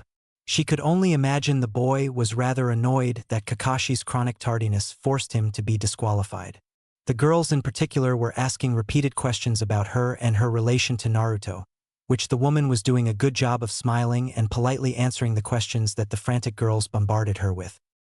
If you are so interested, Kakashi, perhaps you should just go over there and ask her. That is what my students are doing, Asuma said with a grin as he blew some smoke out his nose from his cigarette. Kakashi looked at Naruto's exhausted form and kept seeing his previously heavily injured form he had seen on the Chunin exam floor. He slowly and quietly made his way up, followed by the remaining jounin as he positioned himself behind the students. What happened, Naruto? He asked weakly as he stared at his exhausted student's form. Naruto looked up to his teacher by law standing behind and towering over the majority of his friends by a good foot. Naruto frowned at the question and was about to respond. That was until Mei decided to rub salt on his wounds. Naruto was in his battle with Gaara, carrying out the match as planned, and after he had eliminated the red head's sand by turning it into glass, he foolishly forgot about the armor of sand that covers the boy's body. If it wasn't for Naruto's innate healing ability that through sheer luck he has, he would be dead right now. It is a miracle that Naruto could stand long enough to get the match called in his favor. Naruto, do you have anything to add to my analysis of your situation? Her tone was cold and harsh, a great contrast between how she had acted mere moments ago. Although Naruto wasn't going to defend himself, she was likely worried about him. After all, she was right. If he was any other person, he would be dead right now. What she said. Naruto said dryly as he leaned forward and adjusted the gauntlet on his arm and looked down to the arena floor. Temari had just won her match by adding a significant amount of power behind a particular gust of wind that sent Shino barreling against the wall, and he chose to forfeit. The proctor announced that before the finals they would be taking a 10 to 15-minute break so the contestants, particularly Temari considering she just had a match, had the chance to recover. Kakashi continued to stare at Naruto, which was beginning to make the boy uneasy. The area around the group was becoming tenser by the second, and Naruto just decided to break the tension by turning to Sasuke. I knew you were too afraid to fight me, he proclaimed with a cheeky grin that instantly melted the tension and had everyone around feeling amusement as Sasuke bristled at the comment. No, Naruto, merely too afraid to be seen with you wearing your current outfit, Sasuke said with a weak grin. The action surprised several in the area, not sure what to make about the Uchiha's attitude. The comment sure was an insult, but the banter between the two teammates appeared to be all in good fun. Meh, I didn't want to pick something out that would take me hours to put on and make me arrive late to the exams. Nice strap-on, Naruto said dismissively with a wave of his hand as he gestured to the boys' belts on his arm at the end of his statement. This naturally caused a few of the more mature members of the group such as Kurenai, Asuma, and Shikamaru to give a snort of amusement. Everyone else, flushing in embarrassment or not, well, they had something to say about it. Don't talk to Sasuke-kun like that. Good one, Naruto. Naruto baka, that wasn't nice. Remember what I told you about speaking your mind, Naruto, was the voice that went above all of the other comments, and it came from the enigmatic Mizukage. Naruto pursed his lips and leaned back, crossing his arms over his chest, and stayed silent. Kakashi gave a low whistle with an eye smile and in an attempt to brighten the situation said, "That is impressive. I wish I knew how to do that with Naruto." The Mizukage, to her credit, was able to give a weak smile and bite her tongue on the subject to not blatantly insult the man before her. She had a very low tolerance with poor teaching. Perhaps that was because of their quality over quantity mentality when it came to shinobi. However, that was through years of self-control. Naruto, on the other hand, well, perhaps if you bothered to give a damn about me, I would be more respectful towards you. Naruto said in a growl as he refused to look Kakashi in the eye from where he was sitting. And within an instant, and slightly cheerful mood Kakashi had created was gone and replaced with a sour one. The comment struck Kakashi hard like a kick in the balls, but before he could try and make a comeback or an excuse, Naruto said, "You told me you went off to train Sasuke because you were going to train him to fight Gaara.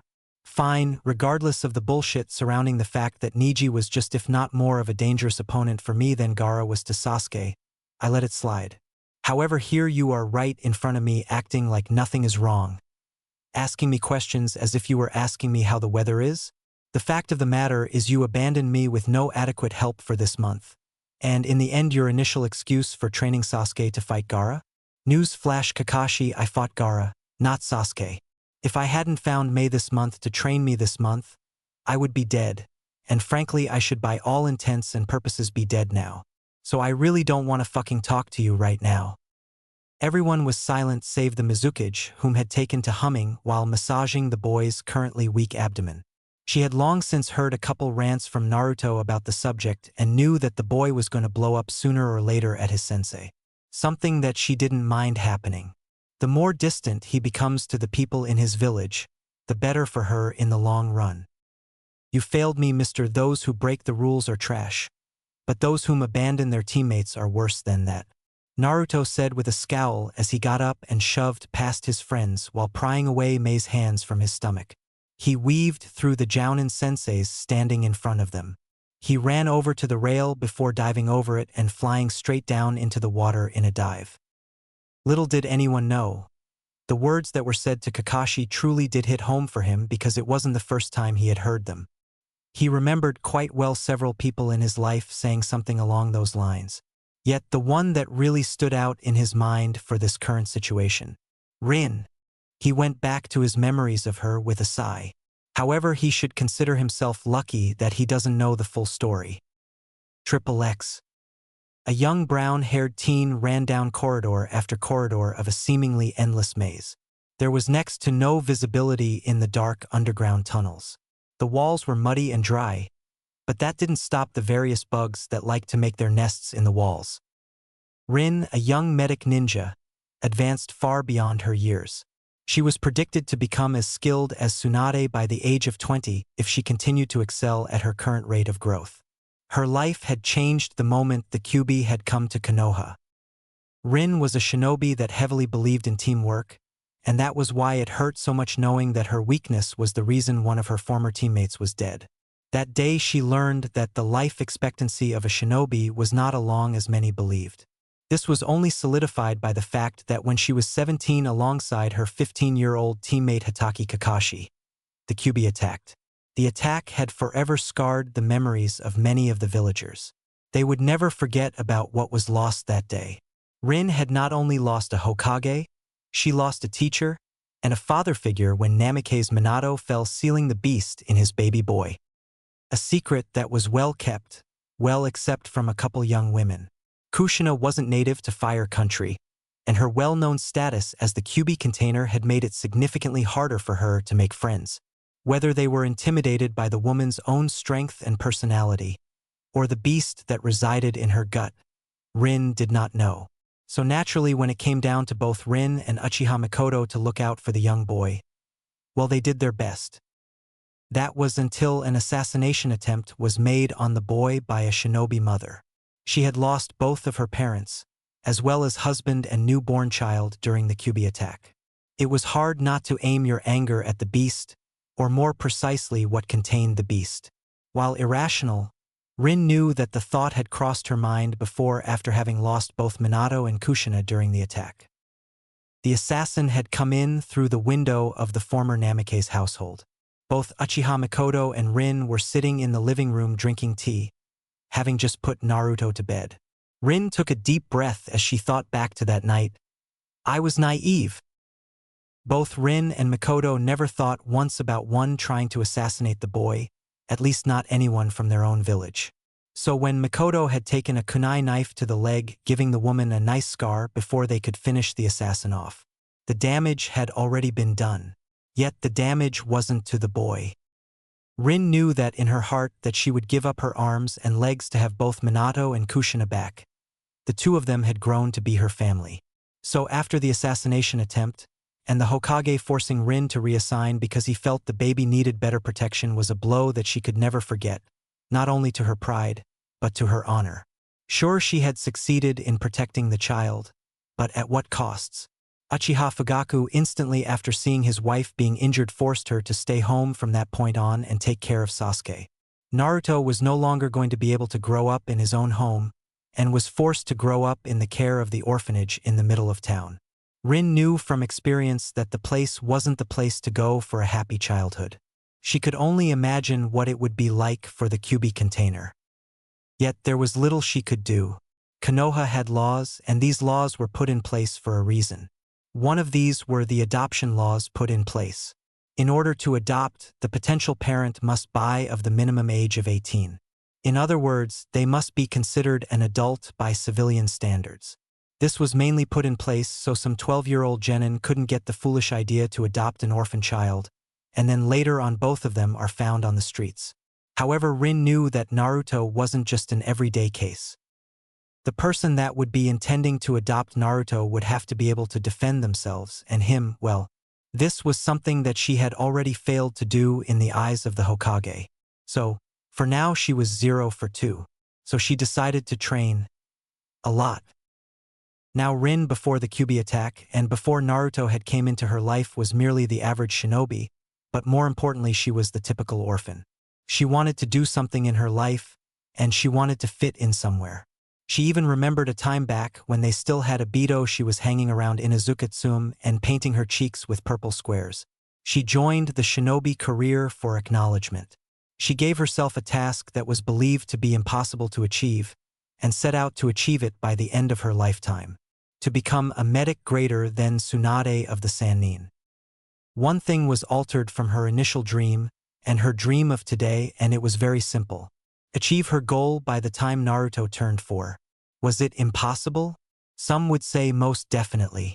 However, Rin was a firm believer that nothing was impossible with the right motivation. One merely needed someone to be motivated for, someone to live for.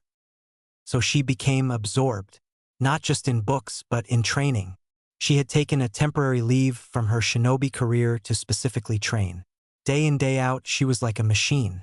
Any mediocre social life she had formerly was destroyed and replaced with books ranging from anatomy to molecular structure and even to books on evolution.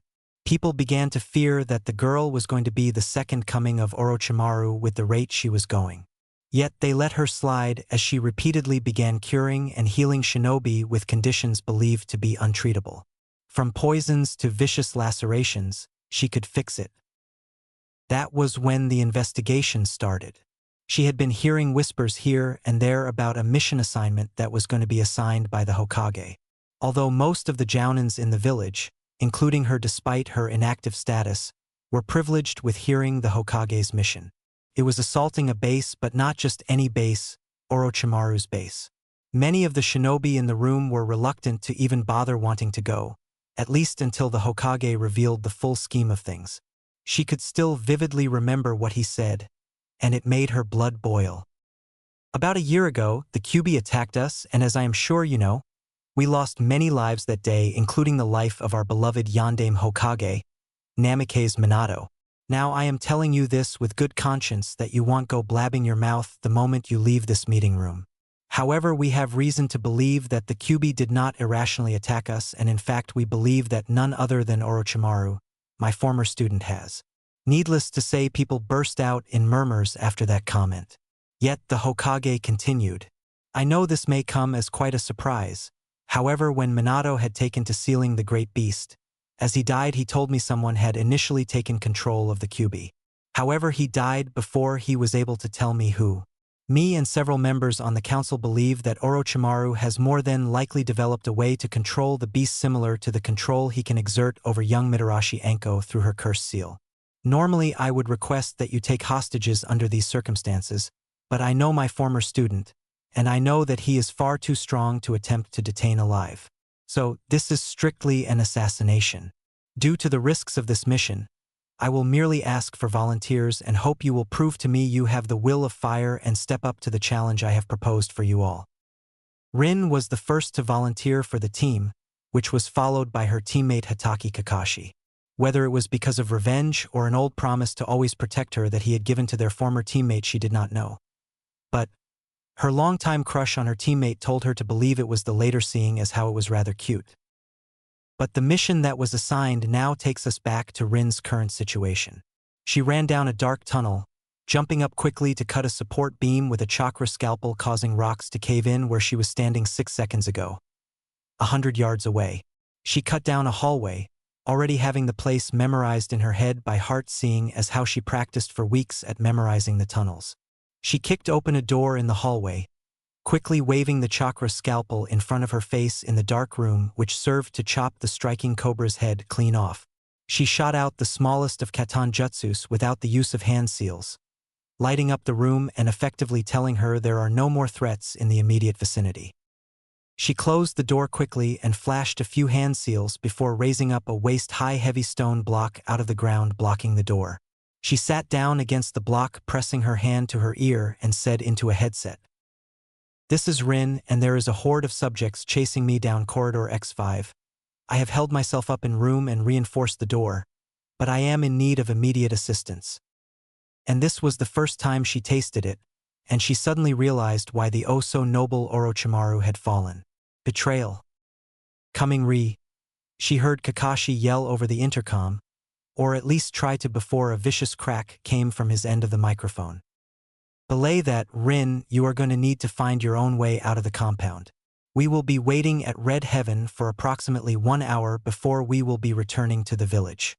This mission is a failure," came the voice of a shinobi over the microphone, whom was heavily suspected with being associated with Danzo's root program. "What?" she yelled. She could only hear static signaling that the radio connection between the two had since been cut off. The sound of hammering and scratching on the door behind her now was the only thing that filled her ears. Yes, she understood completely why Orochimaru had left Konoha. He wasn't the betrayer, he was the betrayed. A hulking purple-skinned dog with 2 humanoid arms growing out of its back burst through wooden door and stood on top of the block of stone Rin had raised. Rin sighed and released the chakra scalpel. She let them take her. XX. Kakashi was brought back to reality through the sound of collected gasp amongst the stadium and cheering. Naruto stood on the stadium wall, a good 30 feet above the water, grasped onto Temari. Nothing would be strange there if that was all of the information. The detail that made everyone gasp and cheer was Naruto filling up a water prison jutsu with water out of the air molecules. Kakashi couldn't help but smile as Naruto was declared victor of the match. Who would have thought? The dead last of this year dominates the Chunin exam finals. Kakashi held back a grin that formed. While he didn't train the boy, and Naruto was right in his comment about him, he couldn't help but feel a swell of pride as he saw the boy flash a cheeky grin before pumping his fist into the air. This was initially a chapter break. Naruto could barely contain his grin as he stood on the arena man-made lake. It was supposedly tradition for all of the Kages to come down and personally congratulate the winner of the tournament, and more often than not present the winner with the title of Chunin. So when Naruto saw the 3 Kages present at the exam right in front of them, 2 with noticeable smiles on their faces while the Kazekage's face remained hidden by a black flap in front of his mouth, it slightly annoyed Naruto that the Kazekage appeared to be more focused on looking up into the stands and presumably giving nods of acknowledgement to people that were cheering loudly in the crowd. Mei walked up to Naruto first and pulled him into a warm hug before kissing him on the cheek and whispering, "I told you that you could do this, Naruto." Mei honestly felt herself get a bit teary-eyed at the boy before her, whom she had come to know over the past month. It was an action that she couldn't really even rationalize herself. She told herself in the beginning that she would not get in any way, shape, or form actually emotionally attached to the boy. Yet over the past month of constant contact with the boy, she had to admit that the boy had seemingly wormed his way into her heart. Perhaps she wasn't as great of a manipulator as she thought. Still, She was damn good. You owe me, Naruto said with a cheeky grin, which Mei only nodded and proceeded to get Naruto a kiss on his other cheek before stepping back. She knew while this certainly had an effect on Naruto, it had one on the rest of the stadium just as she intended. Naruto in the meantime was blushing up a storm. He had grown to get quite a crush on Mei over the past month, but he crushed any ideas he was getting with the fact that he should be more focused on training. Yet now with everything that has happened, whether it be between his current goal being achieved, the bet he made with Mei earlier, and him receiving a kiss from not only a beautiful woman, but the Mizukage in front of his entire village. Well, needless to say, Naruto's face was even redder than blood if it was even possible. The Hokage had spared Naruto any more embarrassment by coming up to Naruto next, and giving the boy a short hug while sending a narrowed-eyed stare to the Mizukage before presenting the boy with a scroll. Presumably, the scroll contained various papers for promotion as well as a Chunin vest. Naruto gave a bow as he accepted the scroll before stepping before the Kazekage with his hand outstretched. The Kazekage gave a small snort before saying, "I'm impressed. You were able to defeat 2 of my children," he said calmly. At the statement, Naruto got wide eyes. He may have heard it in passing, but there was no way he remembered that Gaara and Temari were both the Kazekage's children. Naruto suddenly felt the slightest bit nervous shaking the man's hand. The man grasped Naruto's hand with pale, frail fingers that had a distinct chill to them despite the fact that it was quite a hot day, a feat that unnerved Naruto slightly. "However, I have a request, Uzumaki," he said calmly as he withdrew his hand from Naruto's. "I came to this tournament to witness the last Uchiha of Konoha do battle. Would you be up for fighting the boy now, despite your many battles today already? I believe you will if the will of fire courses through you veins like your Hokage likes to proclaim."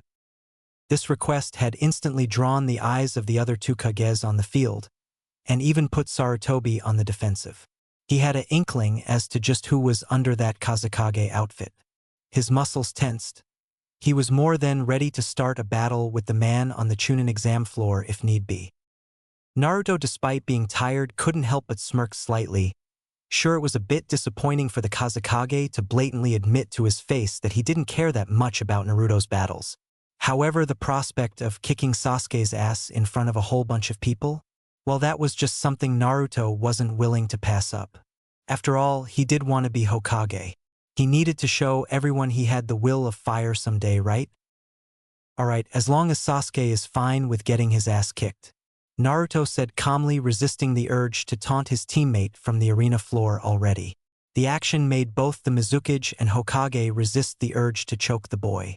There was one thing with acting out in front of friends, and another to act out in front of a Kage. "Naruto," the Hokage began before the Mizukage quickly cut in.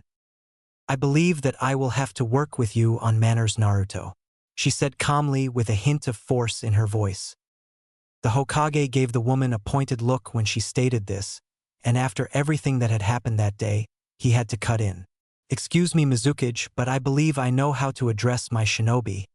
I would like to remind you just where you happen to be." There was a lingering threat in the old Hokage's statement, and everyone picked up on it. True, she may be a powerful ninja for being a Mizukage. However, she was by no means take on an entire village by herself with 2 bodyguards powerful. Although it did surprise Sarutobi, and suddenly leave a bad taste in his mouth as he realized how grave the situation was when Naruto spoke up. "Hey, don't talk to Mei-chan like that, old man. She has been nothing but nice to me, and helped me this entire month for this exam. She is more of a sensei and friend to me than anyone in Konoha. She has just been trying to get me to behave better. That's all," he finished weakly at the end. That statement was not something Mei was expecting the boy to yell, to his Hokage no less. She could only wonder if this was a good thing or a bad thing, because she knew the Hokage must not be taking this blatant in-your-face revelation too well. Sarutobi took a deep breath and looked over to Naruto. "Be that as it may, Naruto, remember that I am still in charge of you as a shinobi, and the Mizukage knows she overstepped her boundaries when she was essentially giving you an order and training you without my permission." Before anyone could reply to his statement, he closed the subject by opening another. "Anyway, someone please go gather Uchiha Sasuke and ask if he wishes to fight." He made the statement to no one in particular around, but sure enough, up in the stands not a few moments later, there was a masked shinobi standing beside Sasuke and Kakashi. Naruto had a sour expression as he stared at the man who he had always considered to be like a grandfather to him. How could he just blatantly be rude to someone he cared about like that? He knows how hard it is for him to make friends with people. What if him being rude to Mei-sensei caused her to leave? Those were the thoughts flowing through Naruto's mind at least. Soon enough, Kakashi and Sasuke were both on the arena floor standing next to the proctor who had also been called back down to the arena floor. The Kazekage seemed to get a grin across his face. Or at least that was what Naruto assumed. You never really could tell with the people that would cover half of their face. He also made some odd gesture to the group before leaving. He tilted his hat downward before rolling 4 of his fingers along the side of it. It wasn't completely obvious seeing as how it didn't attract the attention of Kakashi, whom was currently saying a few hushed words to Sasuke. Yet it did catch the attention of the old man, whose eyes were practically glued on the Kazekage's retreating form. Mei also was seemingly on edge as she began to discreetly take several glances at different sections of the stadium stands. Needless to say, it unnerved Naruto. But the proctor, questioning both him and Sasuke about if they were ready, quickly took his mind off the Kazekage and put it directly on a plan he had cooked up with Mei for if he had to fight Sasuke in the exams. The main problem Naruto could see with this plan was, with just as much training as he had done over the month, it appeared Sasuke had done just as much. The prospect of an outdated battle strategy working on a boy that could virtually see everything was slim to none. Then again, Niji could see everything. Hajime. The Kazekage passed by a single Konoha Umbu on his way up the stairs returning to the Kage box. He wasn't being followed by the 2 other Kages yet, and thus was why he felt no danger in stating what he wanted. Orochimaru-sama, I saw the SIG. I want that seal released now, he said as he calmly walked past the Umbu, whom had seemingly frozen in place at the statement. But that would kill us all. Why did Sasuke's match have to be the signal for the invasion to start? The Umbu quickly thought to himself as he spun around quickly to look at the retreating form of his true leader before vanishing himself. Triple X. Naruto grinned as he stood across from Sasuke in a loose fighting stance. Sasuke had opted to draw a kunai and position it right in front of him in a crouched stance with his Sharingan activated. Neither had moved for a good minute, but the crowd was still sitting on the edge of their seats. The champion versus the last Uchiha. It was definitely something they had not thought they would see, but many were grinning like mad at the prospect of seeing it. Not to mention the people who were rapidly running around placing bets here and there about who would win, many of which were not in Naruto's favor, seeing as how he had so many matches previously. This for Naruto was probably the first match he hadn't jumped straight into action, and honestly, he didn't know whether it was because he was fighting his friend or fighting his rival. You know, fights like these go down in history books, Naruto said with a grin on his face, one that also crept onto Sasuke's at the statement.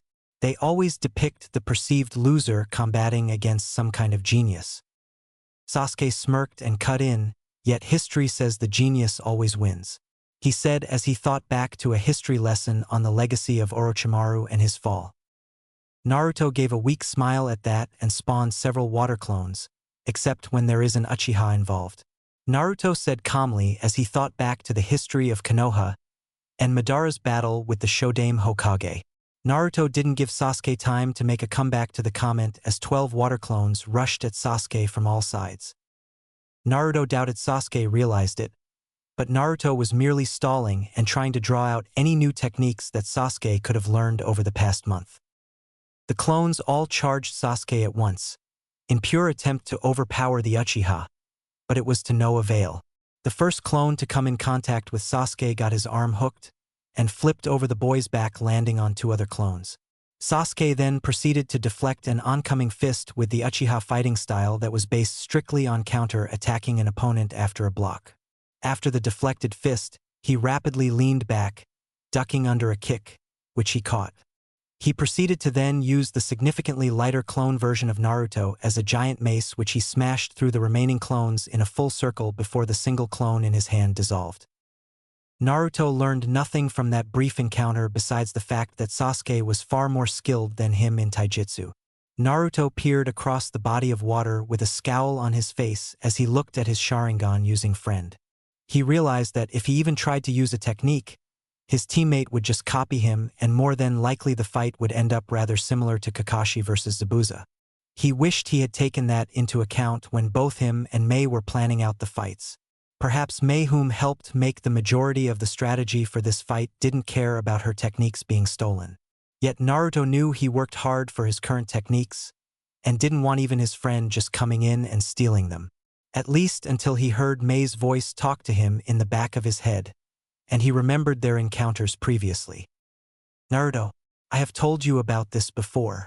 So what if your friend has the Sharingan? So what if he can copy every jutsu that you will ever use?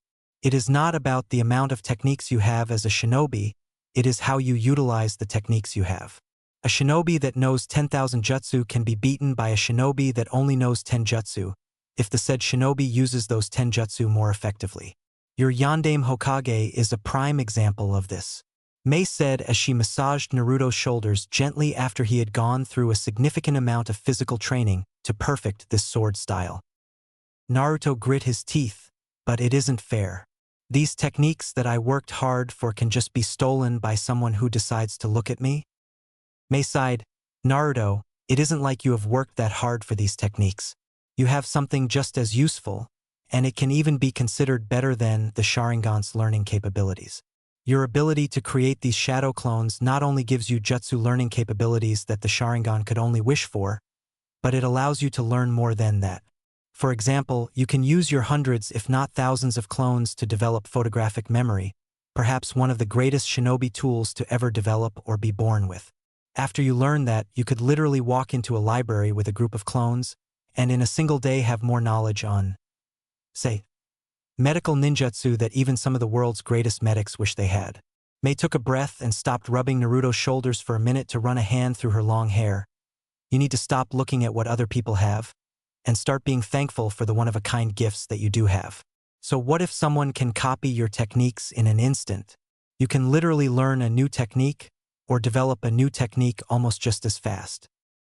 Naruto sighed. Mei was right. However, he did know one thing. He wasn't going to be giving free techniques. If Sasuke happened to copy one of his techniques, he would have to work for it.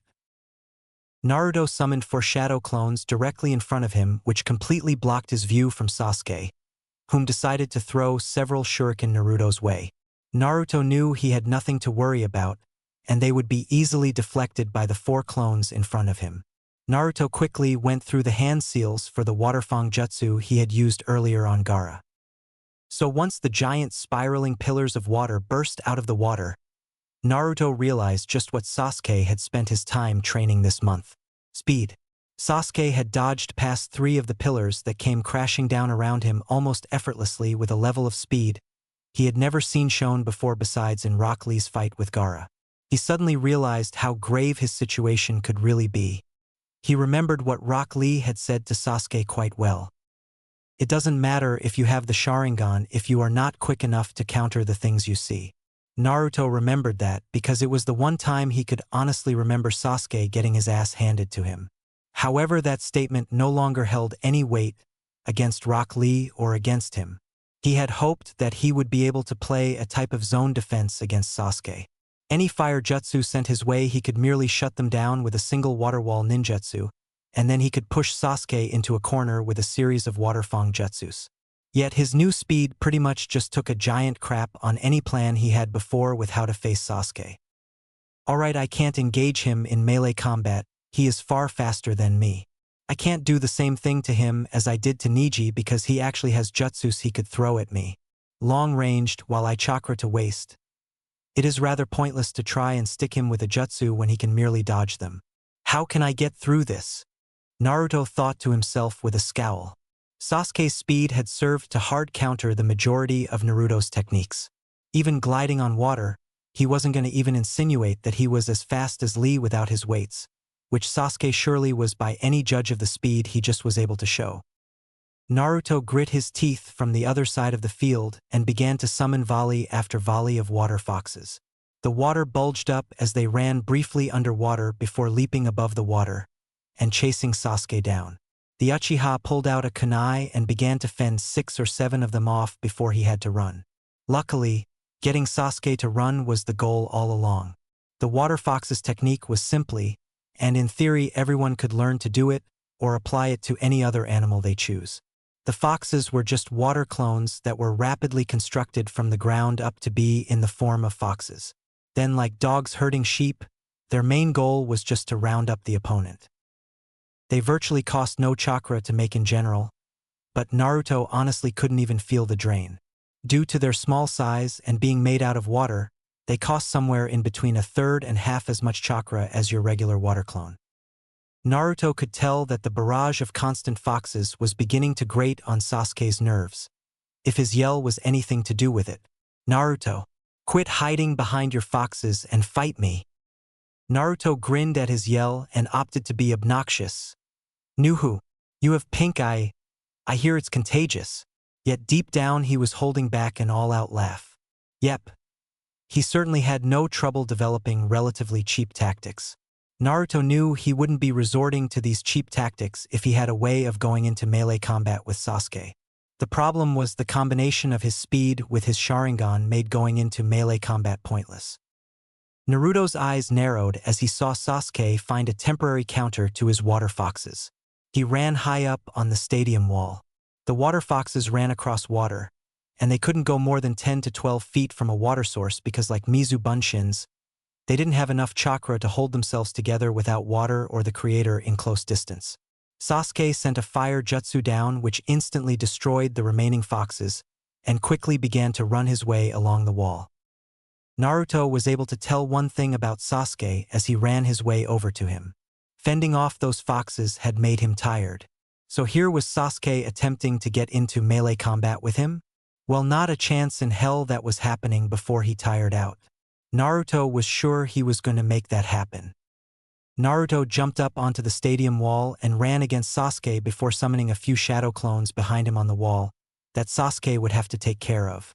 He could only hope that those clones would stall Sasuke long enough so that he wouldn't get completely overrun by his teammates' speed. Naruto looked around the stadium as he racked his brain for anything he could utilize to beat Sasuke, because attempting to tire the boy out could take a long time, and there were countless areas left open for error. That was when the light bulb went off in his head. One of the rules of the Chunin exam is very simple and basic and frankly common sense. You can't leave the Chunin exam floor, or fighting area would be more specific. However, there were 2 faults to this rule at present time with Naruto's fight with Sasuke. Number 1, where he can't leave the Chunin exam floor, that doesn't say anything for clones. Number 2, the Chunin exams were officially over the moment Naruto was dubbed winner of the tournament and was given his Chunin gear. Naruto spawned 12 shadow clones and left 4 to intercept Sasuke, while the remaining clones rushed off into the stadium in search of the items their maker wanted. Naruto jumped down to the arena floor, keeping his eye on Sasuke. Now he knew he just needed to stall and try and take his attention off of the clones that rushed into the stands. Luckily for Naruto, Sasuke wasn't the type to get distracted, and he simply jumped down firing a giant fire dragon at Naruto. Naruto knew something like this was coming, seeing as how he saw Sasuke flashing through hand seals in mid-air, and he already knew some of Sasuke's justice. Naruto threw up a water wall quickly, and the impact between the two coated the arena floor with a thick misty steam that had extremely low visibility. Naruto momentarily glanced up and saw that his clones were doing their job. They all had bowls in their hands and were jumping across the stadium, grabbing something from the bowl and throwing it down to the stadium. Naruto knew it was only a matter of time before his plan would take effect. He just needed to last that long in close combat with Sasuke. This distraction, however, only served to get Naruto punched across the jaw, before having his shoulders pulled and forcing him to come down quite hard on Sasuke's knee. Yet, if it was a grappling battle Sasuke wanted to do, Naruto was more than happy to comply. Grappling would not only serve to eliminate his speed, but it also fell into the category of Rock Lee's quote. Even if Sasuke could see what Naruto was trying to do, it didn't mean he would be able to counter it. Naruto took his gauntlet-encased arm and gave Sasuke a vicious punch to his ribs, which caused him to curl over slightly before kicking Naruto back and off of him. I guess he realized that grappling wasn't going to be a smart move with me, Naruto thought with the slightest grin on his face, and the fact that they hadn't even gotten to the grappling phase.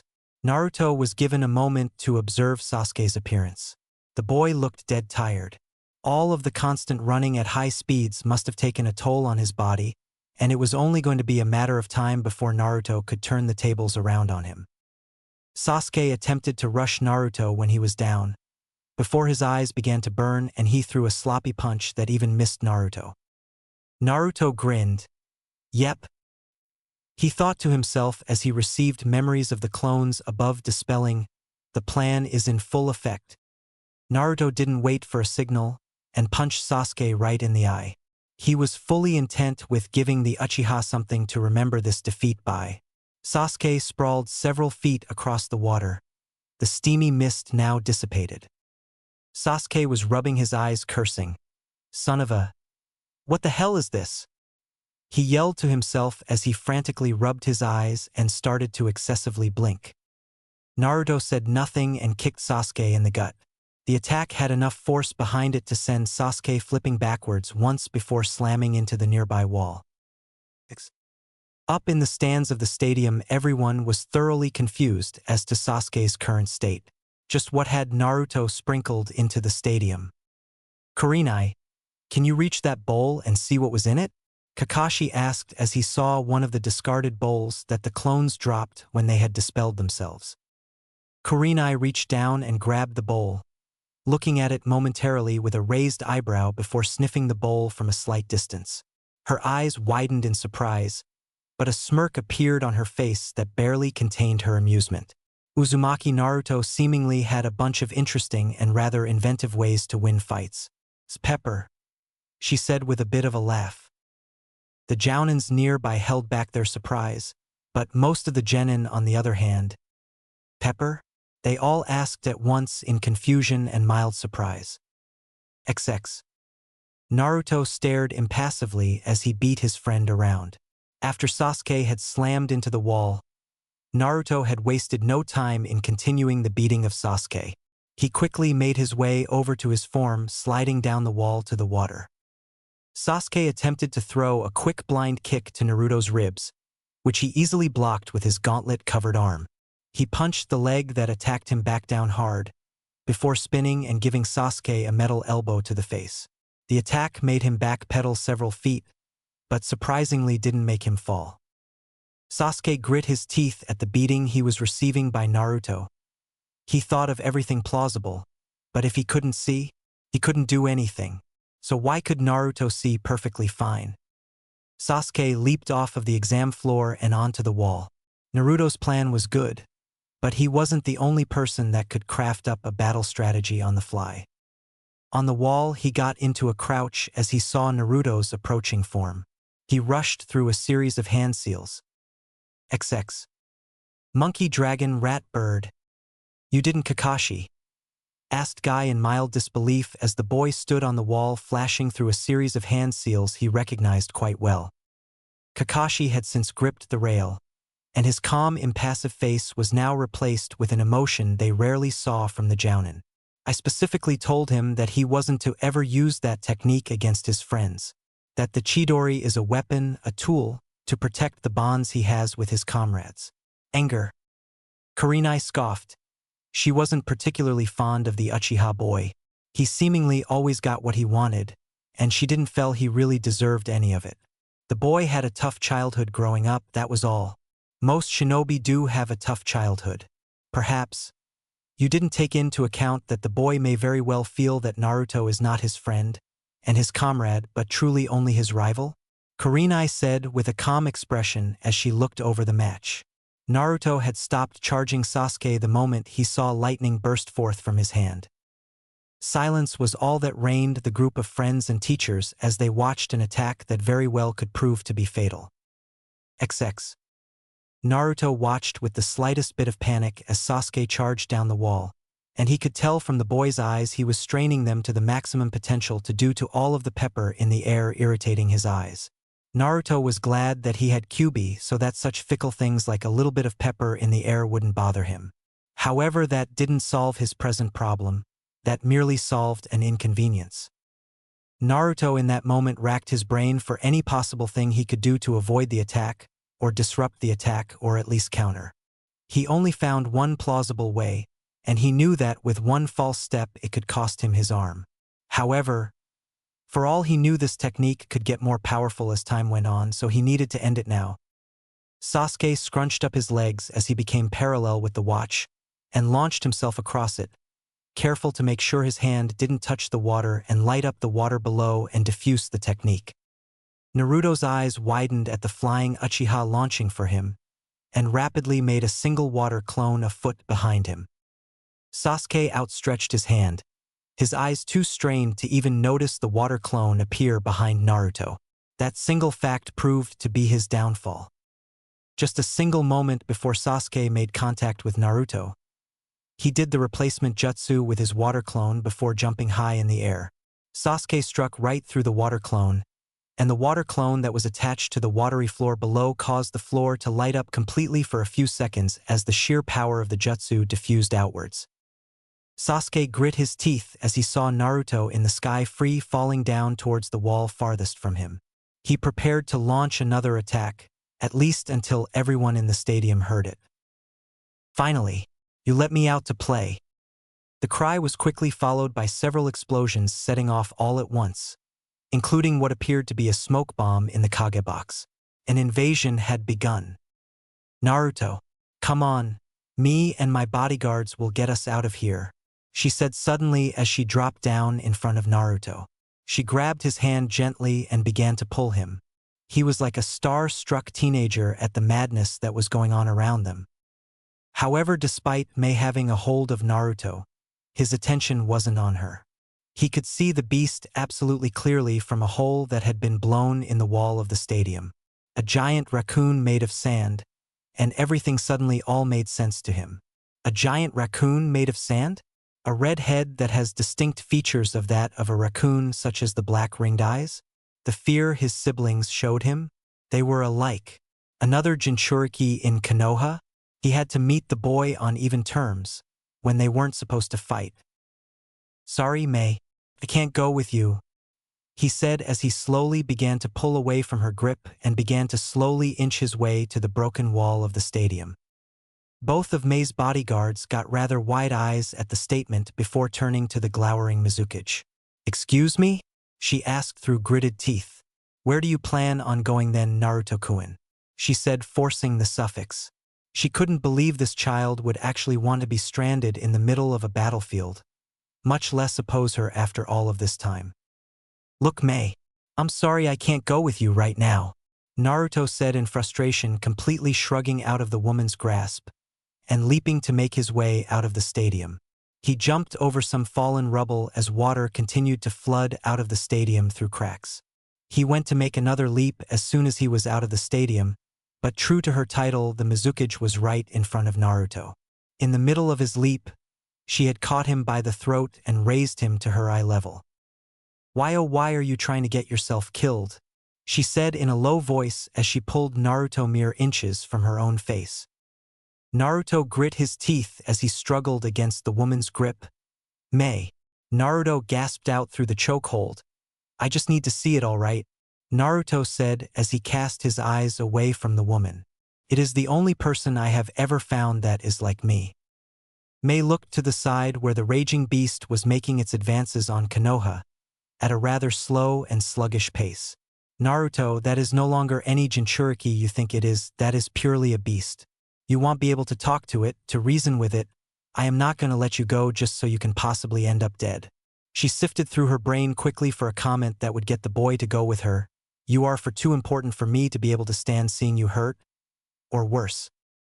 Naruto's gaze softened exponentially, and he actually turned his gaze to the Mizukage, a frown still apparent on his face. I'm sorry, Mei-chan, but I have to go. I promise if there is anything I can do for you, I will help you, all right? But you have to let me go. Mei held back a frown at the outcome of this fight of theirs. There wasn't much she could do if he was this dead set on seeing the beast. She knew deep down though that if she was one of the 9 Jinchuriki in the world, she would be curious about meeting one as well. She stared at Naruto for a good minute, still holding him off the ground by his neck before sighing. After going through multiple civil wars in her own village, she had grown quick to learn that she could use her female charm to get one wrapped around her finger.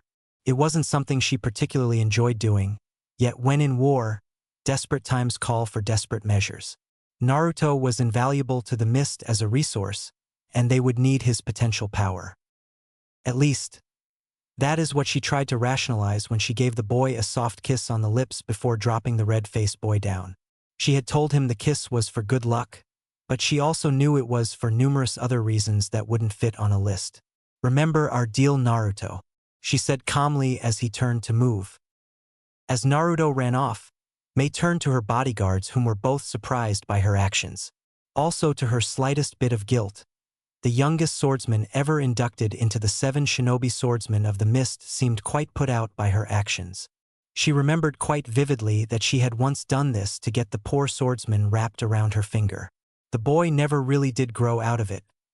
Not that it was particularly a bad thing. Yet she couldn't help but feel the slightest bit of guilt whenever she saw how loyal the boy was to her regardless of her actions. Yes, toying with the emotions of people close to her always had repercussions. Yet after years of doing it, she had long since forgot that the road to hell is paved with the best intentions. "Mei, do you really think letting him go on his own is really such a good idea?" the man with an eye patch asked with a raised eyebrow. Mei pursed her lips as she watched the boy's shrinking form as he got farther into the distance. "Konoha will probably send someone after him eventually. However, to be safe, let's get this done quickly so we can check on the boy if required. Follow me, you have to assist me with defending the Sandaime Hokage. I have a new plan." Naruto shook his head clear of thought as he grew closer and closer to the giant sand beast. That was when he saw it out of the corner of his eye. The Sand siblings, or at least 2 of them.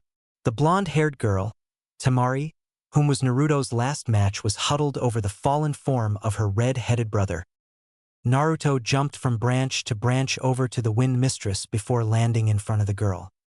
The girl must not have been aware of her surroundings, because the moment Naruto landed beside them, her teary eyes went wide and she erected her fan as a shield to attempt to ward the yellow-haired boy off. However, with her being a long-ranged fighter, it didn't take much at all for Naruto to render her useless. Naruto placed his gauntlet-encased arm on the fan, and between being physically stronger than the girl, and in such close range to her, there was nothing she could do. "I'm not here to fight you," Naruto said calmly as he tried to hold up a hand that gave the silent message of, "I come in peace," in case she didn't understand his initial verbal message. Yet the girl was hearing none of it. She reared back her fist and launched it forward, yelling, "Get away from my brother," with tears in her eyes. Naruto deftly caught the punch with his free hand and squeezed the girl's fist, bringing her to her knees. "What the hell is your problem?" Naruto asked, completely confused with her irate state as he looked down to the redhead. Yep, he was breathing. So what was the girl's problem? "My problem," she fan-wielder questioned with a yell. "My problem is that your fucking Umbu came into the contestant box to me and my brothers. Then he attacked my brother, breaking his puppet before cutting his Achilles tendons." She spat in frustration as tears streamed down her face. Naruto raised an eyebrow and looked to the redhead briefly, which Temari didn't take all that well. Yet not letting Naruto to come to the conclusions himself, she said, "Not Gaara, my other brother, you fucking idiot." Naruto grit his teeth at the girl before him, and contemplated momentarily if anyone would really miss her if she accidentally fell out of this tree. Then, he took Gaara while he was injured and rushed out of the stadium with him. I tried to run after him, but he was too fast. By the time I get here, the masked man is gone, and he already unsealed shook. Like a kid whom had just said something she shouldn't have. She quickly clasped her hand over her mouth. Naruto, however, was surprised by her statement and could already piece together the rest of the statement. "Wait, so you are telling me that you can unseal a tailed beast and still live?" Naruto asked, slightly hopeful at the possibility. Temari had since gone unresponsive and merely said, "Please just go." Naruto frowned as her and let go of her first, Before, like a father would to a daughter, he pat her on the head.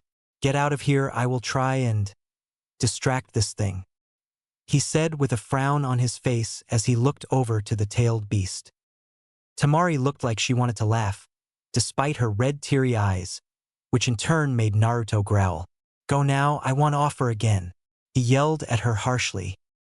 She wasn't going to push the Chunin champion and quickly gathered her brother and wrapped his arm over her shoulder, and carried her fan in her free hand before leaping off trying to get as far away from the unsealed tailed beast as possible.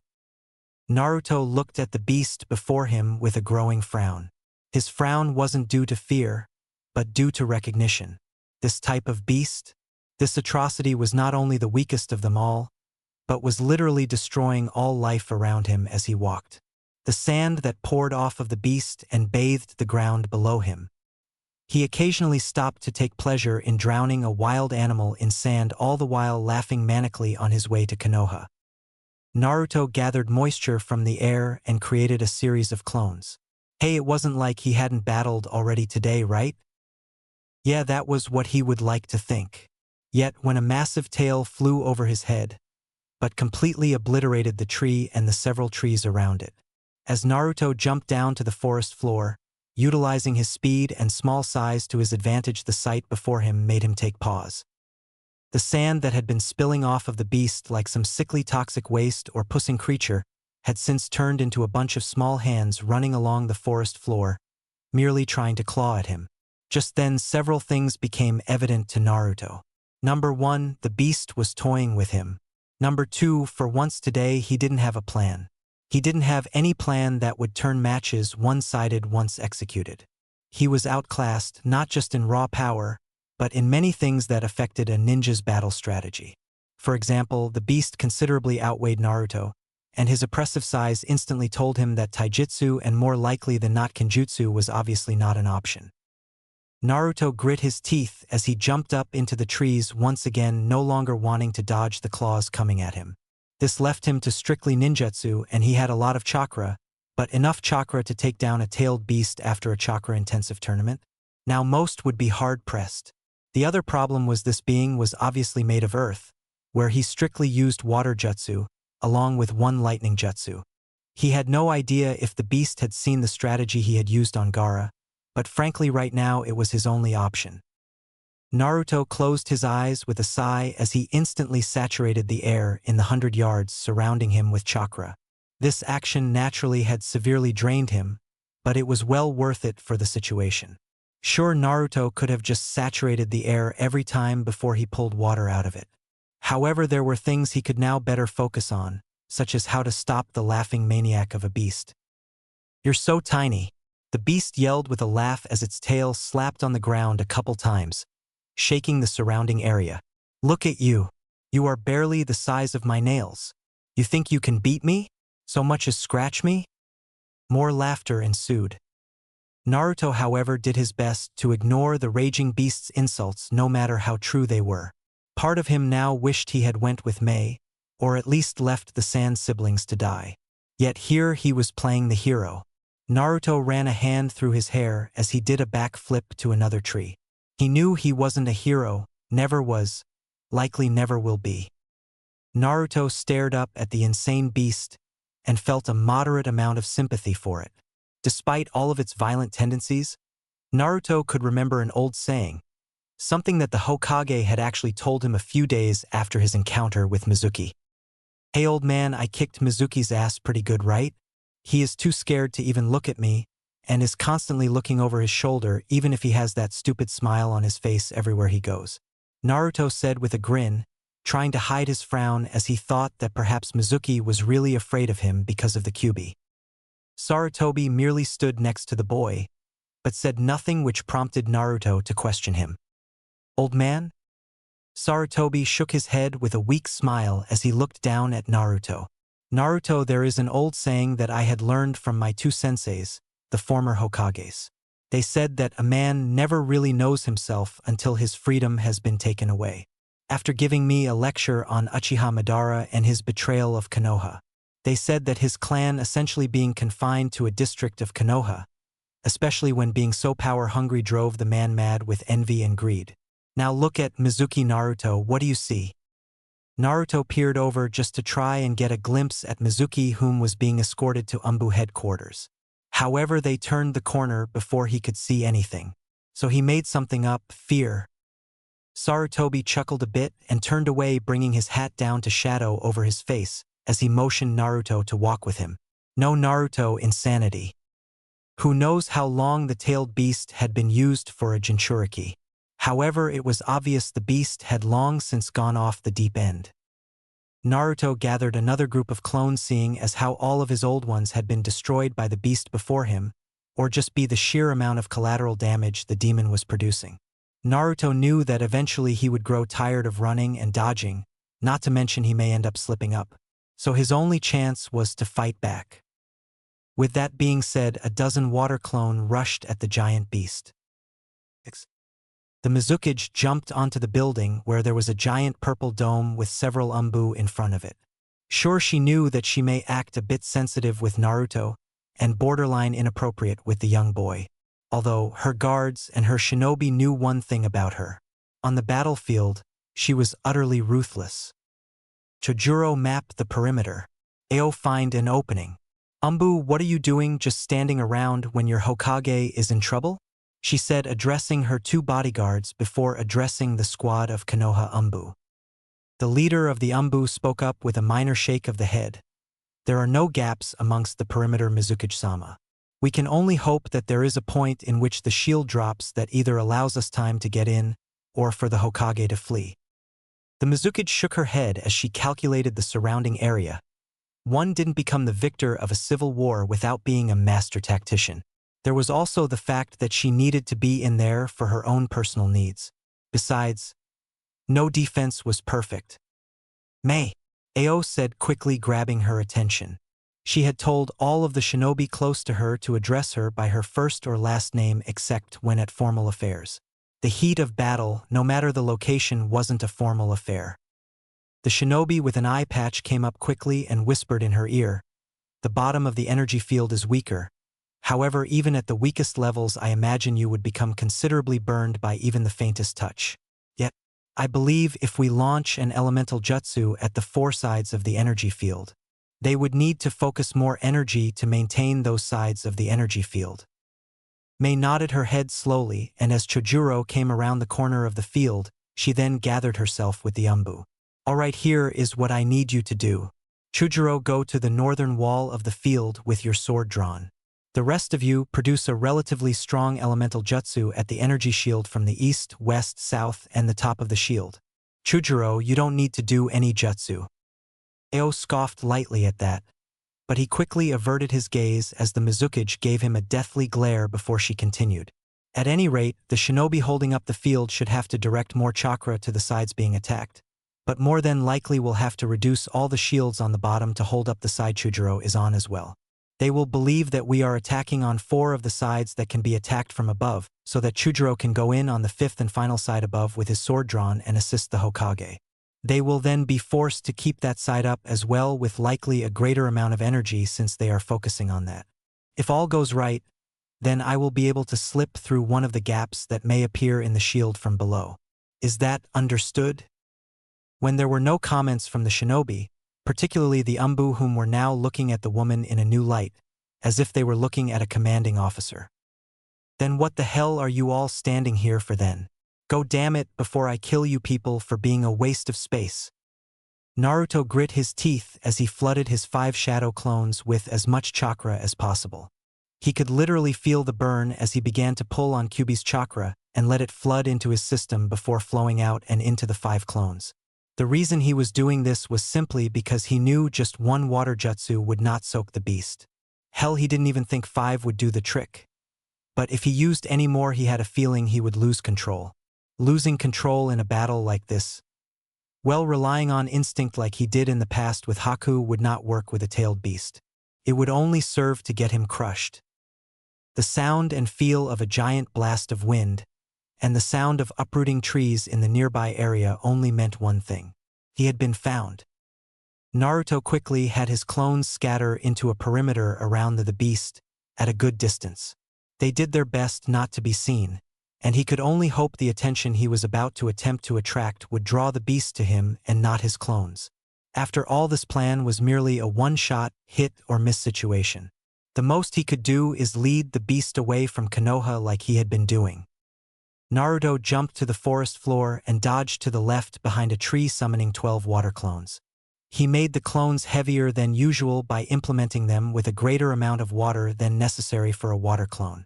Sure, it cost more chakra to hold more water together, but at the going rate at only slightly more than a regular bunshin, a little more chakra can't hurt. Naruto went out into the open where the tail had since retracted and started to grab the demon's attention. "Hey, fat ass! Quit missing!"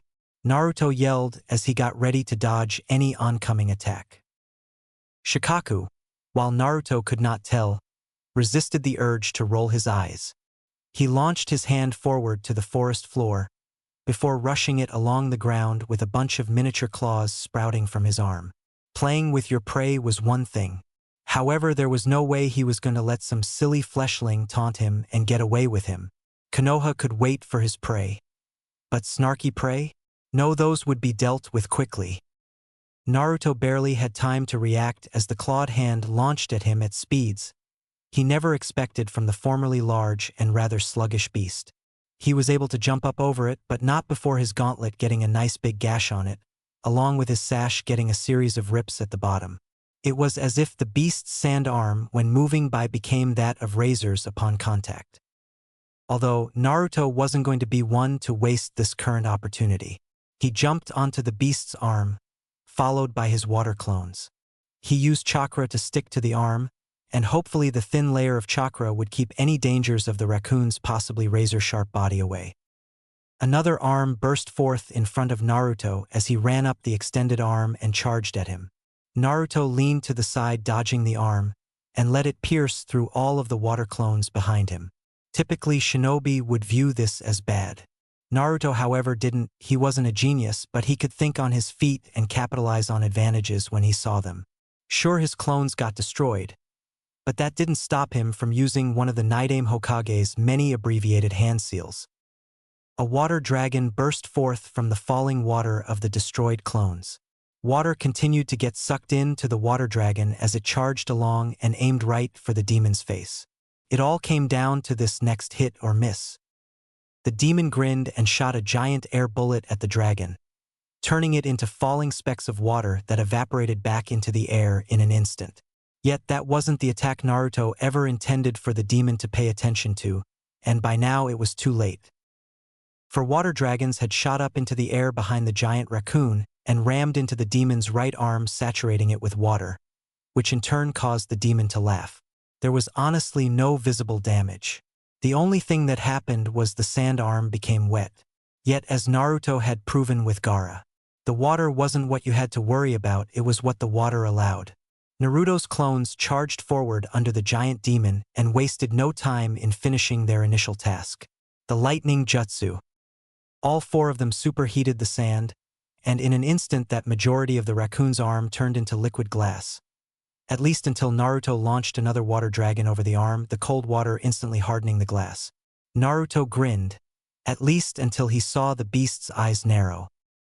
Naruto whipped the water dragon around and had its sheer force shatter into the end of the demon's claws, grabbing a single finger and shattering it off as it passed by, and carried it in its jaw. It whipped around and thrashed wildly before whipping the large glass spike into the raccoon's head. The raccoon appeared unamused and unfazed by the attack. That was when Naruto knew it was over. All of that served to do absolutely nothing to the beast. The one-tailed demon shot a wind bullet at the forest floor, the impact flinging Naruto back into a tree, slamming into it full force, nearly completely on his head. Before he let darkness take him, that was when he heard it. It was a light laugh that rang through his ears easily despite the sound of falling trees and distant explosions. He was able to weakly see out of the corner of his eye what appeared to be a woman stepping out of the shadows and preparing to face the beast. "I knew you would need my help. Eventually." He could only hope she wasn't as stupid as he was. Mei stared at the situation before her with all of the forest growth. She was in a dilemma. Before her were both Orochimaru and the Sandaime Hokage in a deadlock. It was an impressive sight, really. She knew right then that she was watching when the unstoppable force meets the immovable object. It had taken a bit, but she was a master tactician. Through gently tugs and pulls in this or that direction during the battle, she had achieved a deadlock between the two shinobi, and she held their fate in her hands. Orochimaru had legendary sword of Kusanagi attempting to piece the Hokage's body that had effectively hardened utilizing the old Doton technique, the earth spear. The only weakness the earth technique had was lightning techniques. Sarutobi could not move, for if he did, the Kusanagi would have the opportunity of striking one of the unprotected areas of the jutsu, which was one of its major flaws. It weighed a shinobi down too much, so utilizing it for full-body defense would only get one killed if they had to dodge a technique. Therein lied the problem. The Hokage refused to move, or he would be sliced open by his former student. And Orochimaru couldn't move because his free hand had been turned temporarily useless by the Mizukige's attack. "Mizukige, finish him off," yelled the Sandaime as he stayed still, not taking his eyes of his former student. Mei shook her head with a sigh. After having just faced two of the former Hokages, and one of the greatest missing ninjas in history, she contemplated just letting the old man die. Yet she couldn't. She had things she needed to accomplish to ensure that the mist would regain power. Making enemies with the hidden village, widely believed to be the strongest of all hidden villages, would be a bad move. Yet, this needed to be done. "I am afraid, Hokage, that I did not come in here solely to help you, as I am sure you are aware. Are you aware of a binding seal?" she asked in an even tone that made both of the shinobi before her hold back their mild surprise at the situation. Sarutobi, however, had since realized how grave the situation really was for him. He was the definition of a rock in a hard place. Comply with the woman's demands, his life is spared. Along with Konoha's greatest missing ninja is killed. If he didn't comply, he would likely be killed. This would be just to ensure that his word wouldn't get out over her actions, and then propaganda could serve to cover up any rumors he may spread about her actions. Yet knowing his former student, he had a feeling that he would much rather take credit for the kill. "I know several binding seals. However, I assume you are speaking of the one that forces a person to keep the agreed-upon terms, unless they wish to face death," he said bitterly. "Precisely. I believe you realize why I have brought this up then, correct?" she said silently. He merely nodded his head, already not liking the current situation, and trying to think of a way out of the situation. "Then," she said as she walked up behind the old Hokage, but kept a decent distance. A Kage usually always had something up their sleeve. "I want you to sign the documents for a permanent shinobi transfer to the Hidden Mist for Uzumaki Naruto. Don't worry, I won't forcibly take him until it is deemed necessary. I much rather have the boy come on his own free will, seeing as how with him having such great past experiences here, it will be hard for him to leave the place," she said with a hint of sarcasm about Naruto's experiences. "Then, I want you to be willing to discuss the terms of forming an alliance with my village, since surely your alliance with Suna is not in ruins and you are left alone in the shinobi world against forces that would just love to exploit your weakness after this invasion. My country included." She took a breath as she noticed the Hokage's shoulders slump just slightly. "Finally, in regards to the first and second and this binding seal, they are to never be talked about. I also don't want the action of you being forced to hand over Uzumaki Naruto to impact your decision with any negotiations that in the future with the Hidden Mist Village. Also allow me to add into this seal that you shall never attempt to bring harm to me. I can't have you turning around right after these seals and stabbing me in the heart, now can I? You also must willingly allow me the right to alter these seals shall I deem it fit, Hokage." Mei finished with a cold stare at the back of the Hokage's head. Did she like being manipulative? No. However, she didn't like a lot of things, such as fighting, especially when it was unnecessary. So in the words of the old salamander Hanzo, why fight when you can use subterfuge? The Hokage grit his teeth and silently fumed at his situation. There was nothing he could do if he didn't want to die and leave Konoha open to attack without a Hokage, and no alliances. Just get this shit over with, Mizukige, he he said through clenched teeth. The Mizukage grinned as she walked up and placed a hand on the man's spinal column. Don't look so sad, Hokage. You would be dead if you didn't agree to this. 3 consecutive seals with shot in under the flesh and were engraved on the man's spinal column. Sarutobi scoffed and spat out, You will one day learn that there are some fates worse than death, Mizukage. You will take these secrets to your grave, Hokage-sama, she finished with an icy tone. And you? She said as she turned with Orochimaru with a wicked gleam. Naruto blinked slowly, peering out through blurry eyes. He was laying on the ground with a moderately steep slope. However, he was in no position to roll over and examine his surroundings. He felt like his entire body had been hit by a tree. Oh wait. Crouched over his fallen form, Naruto could barely make out the image of a woman. An odd-looking, rather exposed woman, but a woman nonetheless. She might as well have been naked with how little clothing she was wearing, seemingly opting to not wear a top, and only the shortest shorts he had ever seen. If he hadn't been so injured, and the woman didn't have so many things on her body, he likely would have blushed.